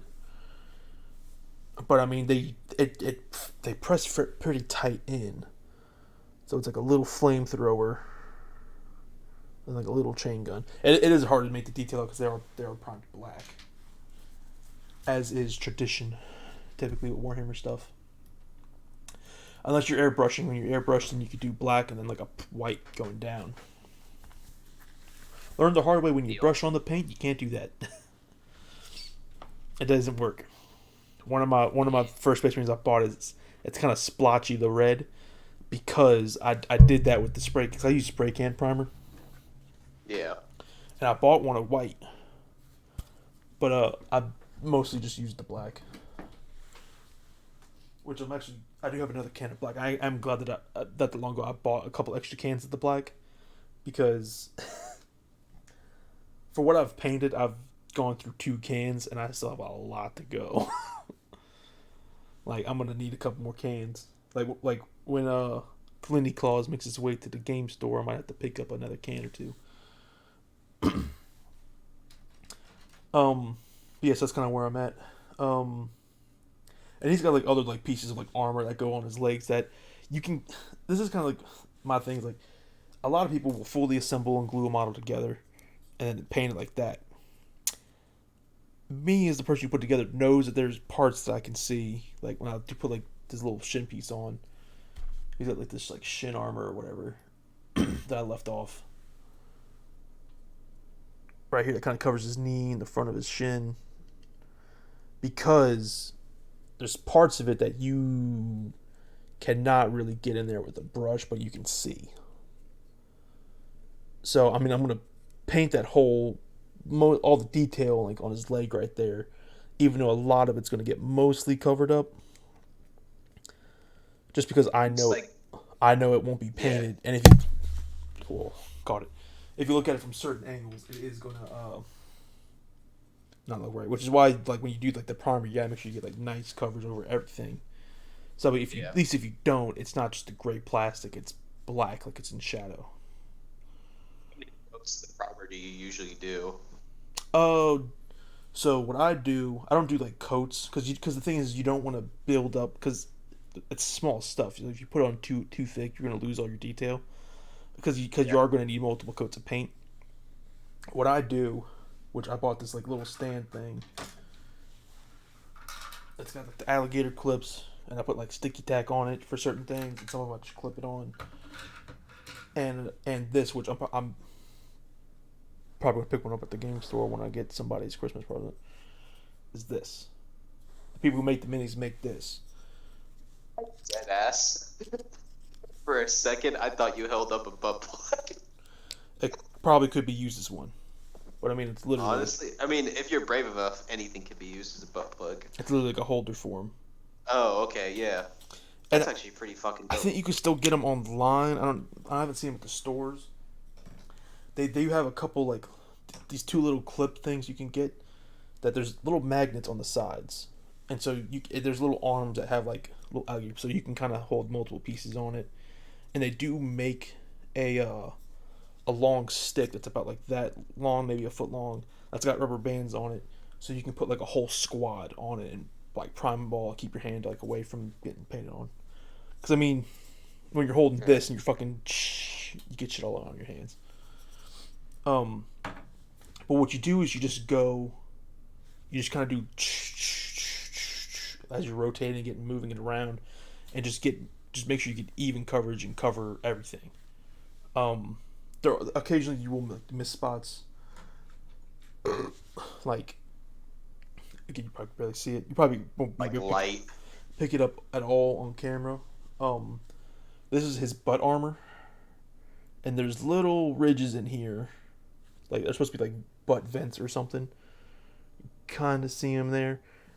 When I look at it in the light, I can see that the inside of there got maybe half covered with primer, so that I can still see some gray spots. But I mean, I'm probably gonna be painting in like inside there black anyway, so it's fine. Luckily for you, your army is black armor, so you could just get the fucking rattle cans of the I think it's like called Chaos Black. I got one right over here because I got an extra one. Come to me.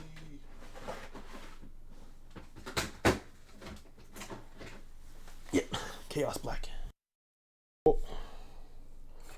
Hell yeah. So you can just kind of, for you, painting your army is going to be easier than mine because you could just cut them all fully black and then just do all the detail work. Yeah, I was gonna say I could be a little bit more messy with it. Well, I mean, like these guys or to an extent. I mean, these guys were all solid black before I Yeah. painted everything on them. But I mean, just because that's just what you Take up typically nearly do. as much. Yeah. Like most of your surface area is going to be black anyway. Yeah.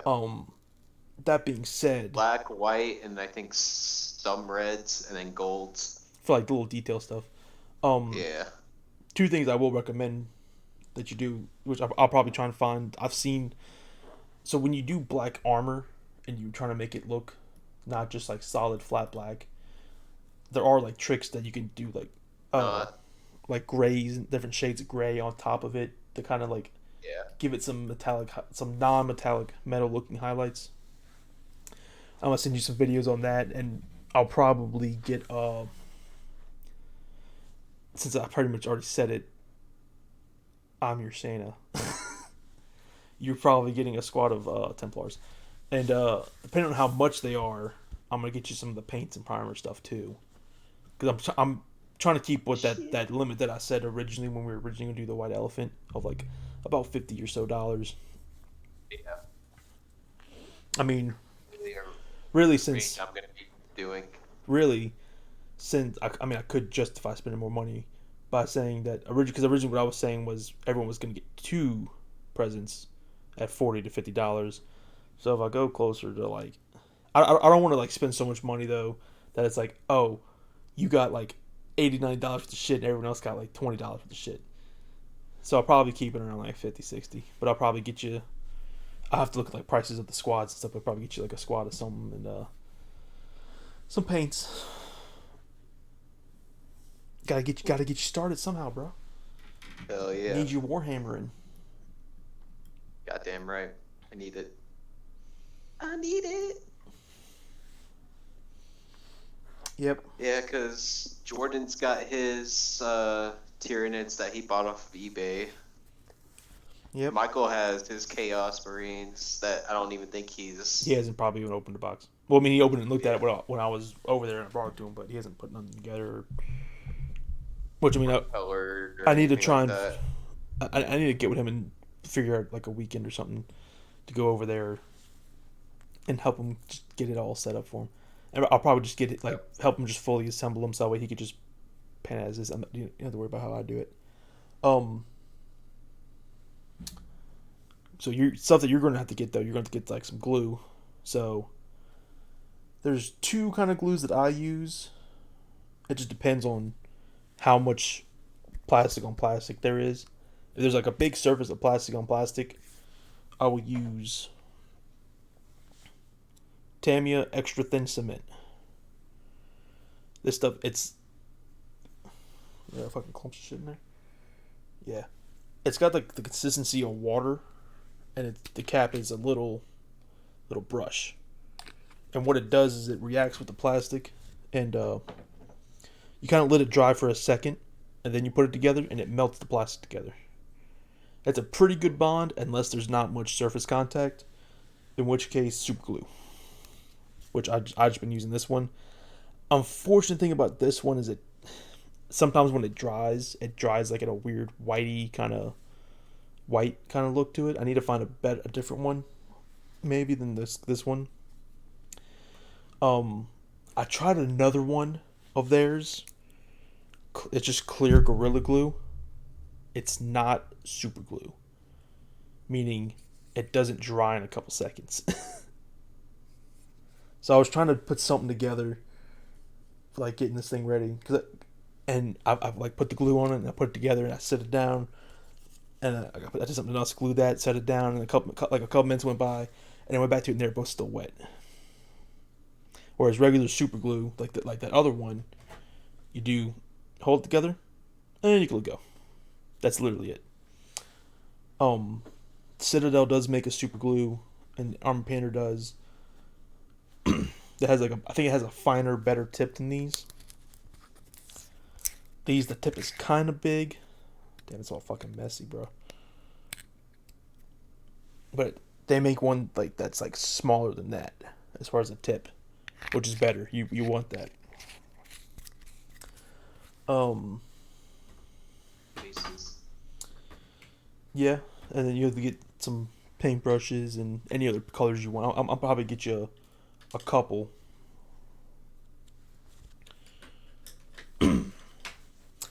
Just to give you like one or two of the basic colors you're gonna need. I will say, which the shop I go to doesn't have it, but I could find it at another shop.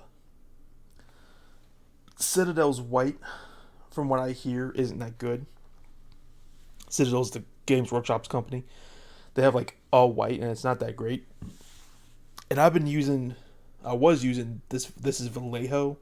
It's another like real big like model paint. Which this technically isn't white. This is ivory, which is almost, but the coverage is okay. It's whatever. I just tried out recently, which I really like, Army Painter's matte white. In my opinion, this is a good white. So I might try and get you this one, since it's a pretty good white. I'll have to look at some Templars. I mean, I know like black and white's gonna be 95% of your color. Yeah, much black and white is going to be the main thing. Mm-hmm. Like I've seen like some, like I mean obviously gold is going to be on like the smaller Yeah, finer details of them, and I think sometimes they have like red, yeah, they like but it's not do. like a whole lot. 40K. All right, let's look at some images for you. Yeah, like this example I'm looking at right now. Uh, this is like an older model, not painted super great. I mean, it's painted decent. Um, so he has like a cloth kind of thing on his chest that kind of comes down the middle. That's kind of painted with a couple shades of white. But then he has a purity seal on his waist. That's like a Templar version. And normally, how I do them is I do like a mix of like flesh tone. Yeah, of this flesh tone called Corpse Pale, and the Citadel one Morgost Bone, like a kind of tannish kind of bone color. And then if I need to lighten it, I'll throw a little white in there on top to highlight it. This one they just did red, as that, and his eyes are red, but his armor's all black and white, and he does have metallic accents. So I'm going to get a silver. Um, Lining on the ridges of the plate. yeah. I mean, it looks like this one he might have just did gray for that, but like part of the Yeah. gun, swords, chain swords, power swords tend to be blue. Have some type of a mix of metallic and blues and blacks and stuff. I kind of mix some of this darker blue that I have with the silver, the same metallic that I'm using for like the silver parts. And it's like some of the more detailed ones maybe have like an accent of red here and there. Um, some of them have squad markings on their knee that have a red accent. The gold, So it looks like a lot of people, some people, so a lot of them have like the basic between have a aquila on the chest, like the wings and eagle shape on the chest. It looks like some people are painting them silver, some people are painting them white, some people are painting them gold. Um, Typically gold armor accents. Like it's one thing to have like some stuff that's gold, like this. I just did like some of the skulls are gold or helmets are gold. Uh, Certain units are considered veterans, Space Marines, and those typically get more gold than normal. And it looks like a lot of people I get. like the design of the gold on it a little bit better Mm-hmm. because, I yeah, I mean, do see some of them that have like a silver, and that doesn't look bad at all either. mm-hmm. I know some of them that have some of them that are like the old school Marines with the old school jump pack. A lot of them, the chest piece will have like the straps that go across, and they'll do those either silver or red. This one they got the shoulder pad, the like the extra thing like trim on the shoulder pad is gold. But typically, like I said, that would be for like a veteran. Normally, they would that would the trim would just be black. And I think they people are doing this to break up the color. The on their bolter rifles, the main casing. Normally, people do it silver and the casing's black for it. A lot of people are doing the casing red for the Templars, and like this guy looks like he panel lined, which doing the like the edge highlighting. Yeah, yeah, yeah, yeah. See how all the, like a lot of their guns and some of them have red shoulders and stuff. It's just like accent colors. Um, some of the people like if you're just like looking up just like just general reference images of people who paint them, and maybe some of those you'll see heavy edge highlighting. That is a very pain in the ass, very fine detail thing to do. Especially like the image Yeah, I'm looking at, they did it on fucking every single panel all over the place. yeah, You don't need to do all that. What you could do that I've yeah. No, seen, which will give you a kind of similar effect, is on like say like the shoulder and like the chest and like some of the parts that have like kind of more flat areas. You could take like a dark gray or even like a gray, mix a little with the black in with it, and just kind of lightly kind of lighten up the center bit of it. It'll still look like black armor. Um, and one of the videos I watched, he did like two or three grays. So like the whole, it's like he primed everything black, and he kind of painted almost the whole thing over, most of it with a dark gray mixed with some black. Then he did just the dark gray, but not as much of it. Then he did like a lighter gray, and then like a really like fine gray on like a highlight spot. You don't have to go that detailed on. I mean, you do as much time as you want on it. Um, I think it's I want to get them detailed, but I also don't want to spend a like stupid amount of time just doing one of them. yeah, and I mean like these five, like these well, really actually these four guys. I don't remember how long it took me to do the sergeant, but doing these four guys at the same time, at the detail that I was doing them, not including like assembly and uh, cleaning them up and priming them, took me about 10 hours. And I'm like sitting there going like all real detail with it. I'm not doing like really edge highlighting on anything. I'm getting that gradient different ways. So one of the things you could do, which if they have this is one of the most popular Citadel paint products that's sometimes out of stock or hard to find. Uh, this bad boy right here, None Oil. None Oil is a wash. So it's super thin, and you have to check it up real good, which is why I don't even hear that clanging. Uh, I bought a kit of Army Painters metallics, but like it's got like what was that, 8 different metallic paints, and it came with a bag. They sell little ball bearings that you put in the pots. So when you shake it up, there's something in there actually mixing up. Um, this is a super thin. It's a wash, and what I'll do is I'll use this really big brush, big for painting Warhammer, and I'll just like slop it all over the whole thing when I'm done painting it. Like this is after I finish painting it.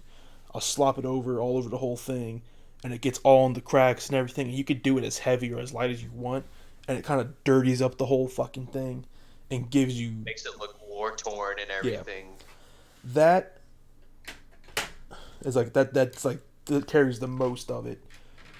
And I mean, again, these are like details that you'd have to see in person.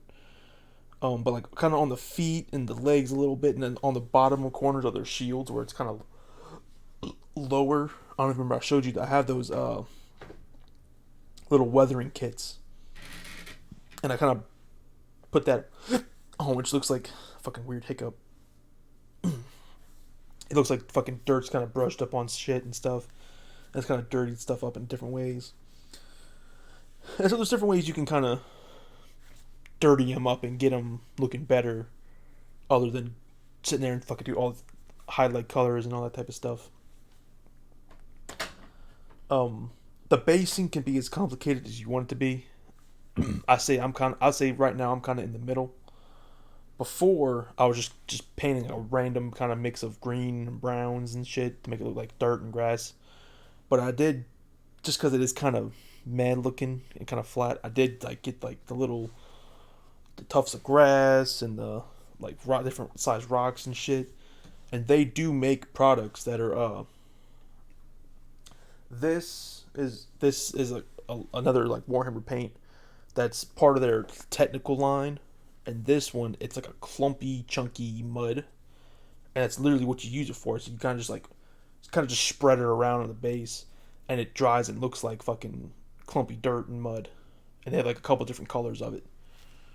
One of like the little starter kit that I bought came with this one, which is kind of separating because I haven't been using it, which is Astro Granite, which is kind of like moon rock. Which, what I was using it for was I would spread it on there and then I would prime the model, so I would paint it a different color. These guys, I put it on after I painted everything because it's already dirt colored and that's what I'm using it for. And I have some slightly larger rocks that I kind of mixed in with it too to give it more definition. Or you can just paint them a solid color. It's whatever you want. Old school, like original, back in the day, which if they still had this, which they don't make a color really. They kind of do have the color. They used to have a color that was just like goblin green or whatever, and that was like the old school way to do the bases, was just solid fucking bright green. So I thought about for like one of my armies or for something to maybe do that one day. They do have this green, which that I've been using, called moot green. It's kind of like a brighter kind of green. That I use it because Blood Angels, their lenses are typically green. Whereas for your Dark Angels, it's typically red. Which honestly, you could use the same red that I paint my armor in. Mephiston red. It's a pretty nice blood red color. I do have some other ones because originally I was using one of these other colors. I think I was using like Vallejo flat red, and I had like a scarlet color. I might use these for, because like the Dreadnought, it's a big model. I'm probably going to do some of the edge highlighting and stuff on it, and like maybe do some other techniques to try and, since it is bigger, it has a lot bigger flat panels. Actually, I do need to get another thing of black. I think I'm running low on black, even though I don't actually use it. It doesn't seem like I use it a whole lot. But I feel like I'm fucking running out of black, man. This is like the regular black paint, Abaddon black. Because I do have a couple spots that I do paint black on them. Which these guys, it's not that much on these guys, on the Terminators, because they're mostly heavy armor. But it'll be more so on the other guys. All the undersuit between the armor, like in the joints, is all black. Your guys, do they do all that part that looks like people? No. Looks like some people paint it, but some people paint it black, some people paint it silver, it looks like. It kind of comes down to preference, really. Yeah, that's just a preference thing. I mean, that's the thing, is 95% of it is preference. Like, let's see this one. This is actually a pretty good one. I might try and send this one to you. It looks like what they did was all the undersuit is actually black, but the armor is a really dark, almost black gray. Like I can tell looking at the picture that the undersuit is black and that the armor is a little bit lighter shade, and then he edge highlighted it with an even lighter color.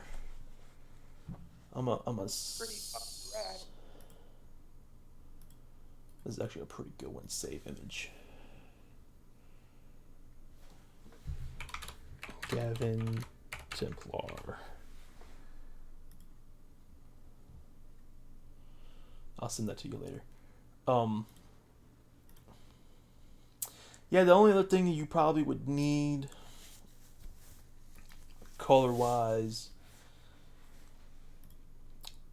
yeah, maybe just like a little bit of a blue to do like power weapons, like the power hammer, like the thunder hammers or power swords. I don't know how many of those you'll be using. And you can do those in other colors. I've seen people do those in other colors. Um,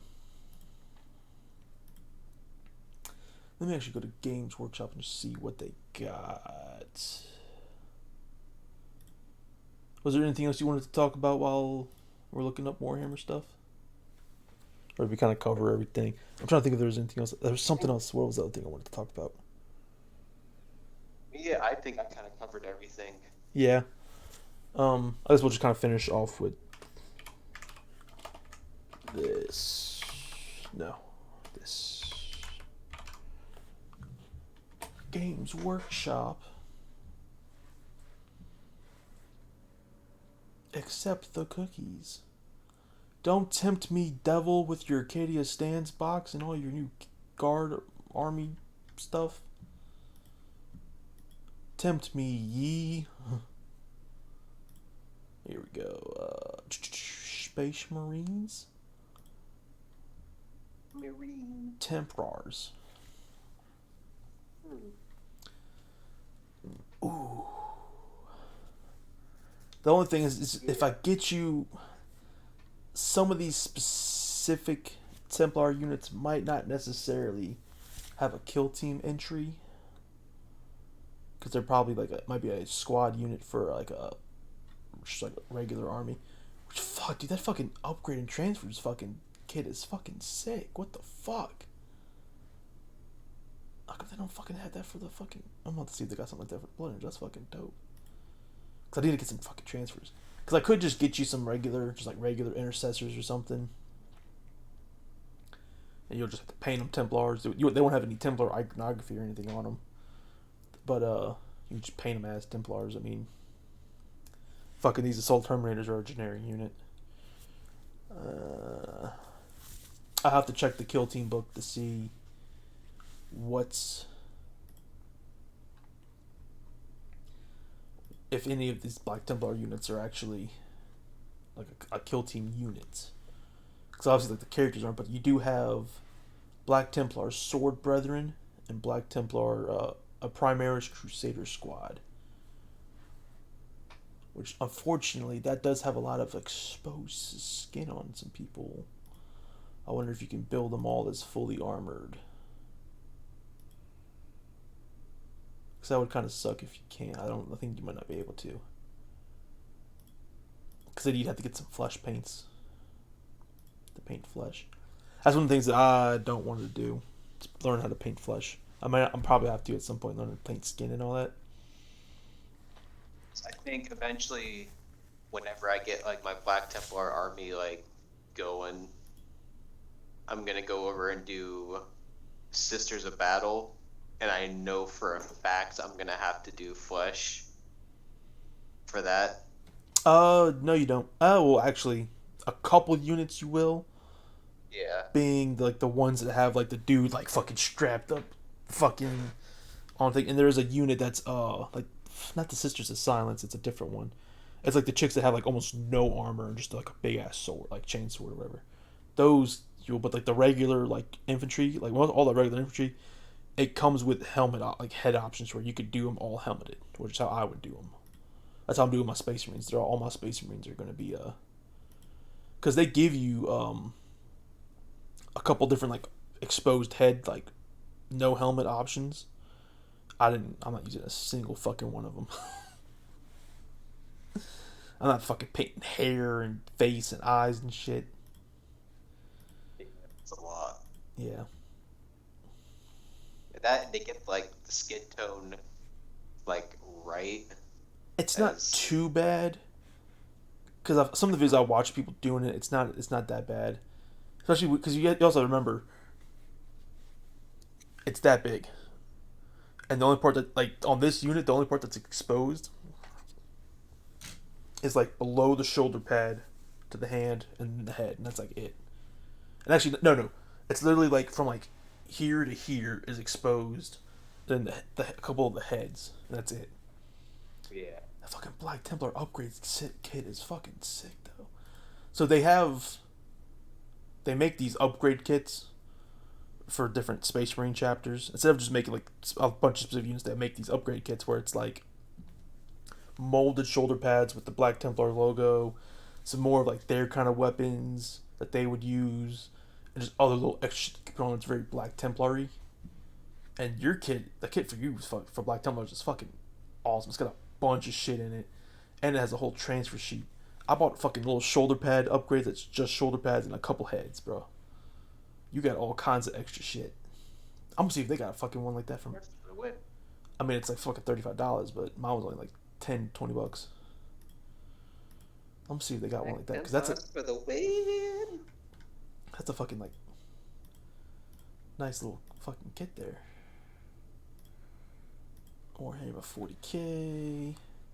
Yeah, I know there's Christmas boxes. I would love to buy one. Blood Angels. Do we have a fucking fancy ass Blood Angels kit? I do need to get a fucking blood. There's like 2 or 3 things I still want to get from my army, even though I don't need to. I'd love to get a Death Company squad.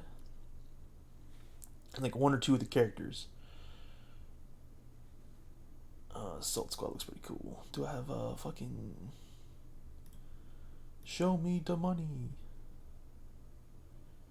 No, that upgrade pack's 15. It's like less than half the price, but it's just fucking shoulder pads and a couple helmets, and like 2 chest pieces. Like what the fuck? You had all boot. Yeah, that's the one I had the Primaris one. Yeah, you had all fucking kinds of shit in yours. You just came with fucking like decals. I don't have fucking. Mine didn't come with decals. I need the decals. I'm about to fucking see if I can find some on like somebody makes them and prints them to fucking get. Cause some of them I want to. Like these guys, the Terminators, all of them, except for the Sergeant, the right shoulder pad is just, well, you can't see because it's dark, but it's just completely smooth. There's no detail work or nothing on it. It's just smooth and there's nothing there. So I wanted to get some Blood Angels logo. I thought I had some because I have transfer sheets of different that just come with different shit that I've bought, but none of them are fucking Blood Angel shit.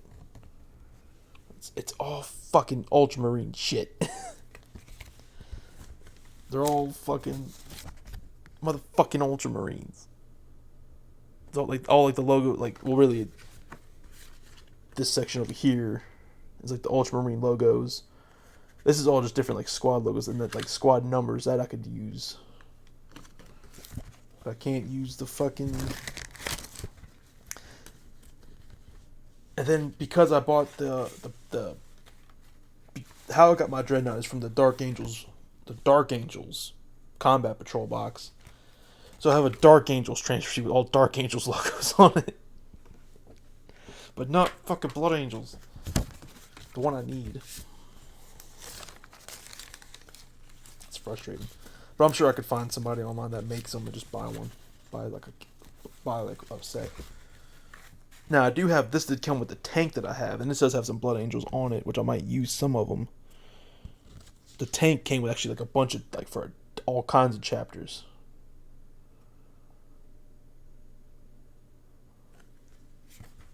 So I could probably use some of those. Yeah, most of the fucking shit I got,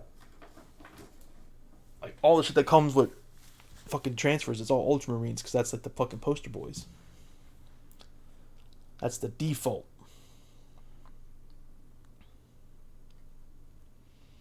Oh well. Ooh, I like that. And I've been looking at this will kind of be, I guess this will be the last thing to kind of end this off because I do need to go to bed. Forge World does have fucked up my lighting. Clicking all kinds of fucking buttons. Oh no, my documents in the middle of the screen I'm recording.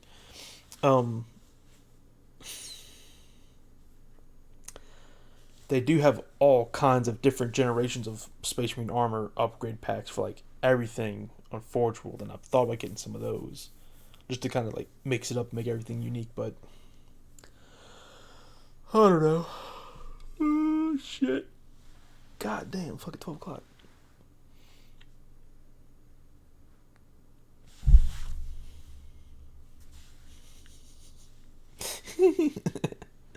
Well, I guess I'll let you get all How situated. about now? Yep, yeah. All right. Well, Fucking. All right. Don't tell me you did it again. no, I didn't. I'm just Okay. very tired. Fucking Jesus. All right. Yeah. Thank you everybody for stopping by for episode 2. Um, through the wackiest from manga and anime all the way down to Warhammer. Thank you guys for watching, and Yes, sirree. please leave a like, comment, and subscribe. It Notification bell. helps out absolutely for updates in the future when we drop shit. Check out our You channels can and stay stuff. tuned. Yep, you can check out our personal ones. Follow us on our social medias: Twitter, Instagram, TikTok. Hopefully, We'll we'll be have links for posting everything. there. Yeah, I was gonna say we should hopefully when this drops. But yeah, stay tuned, and we'll catch every one of you in the next one. Oh, yeah. Oh yeah.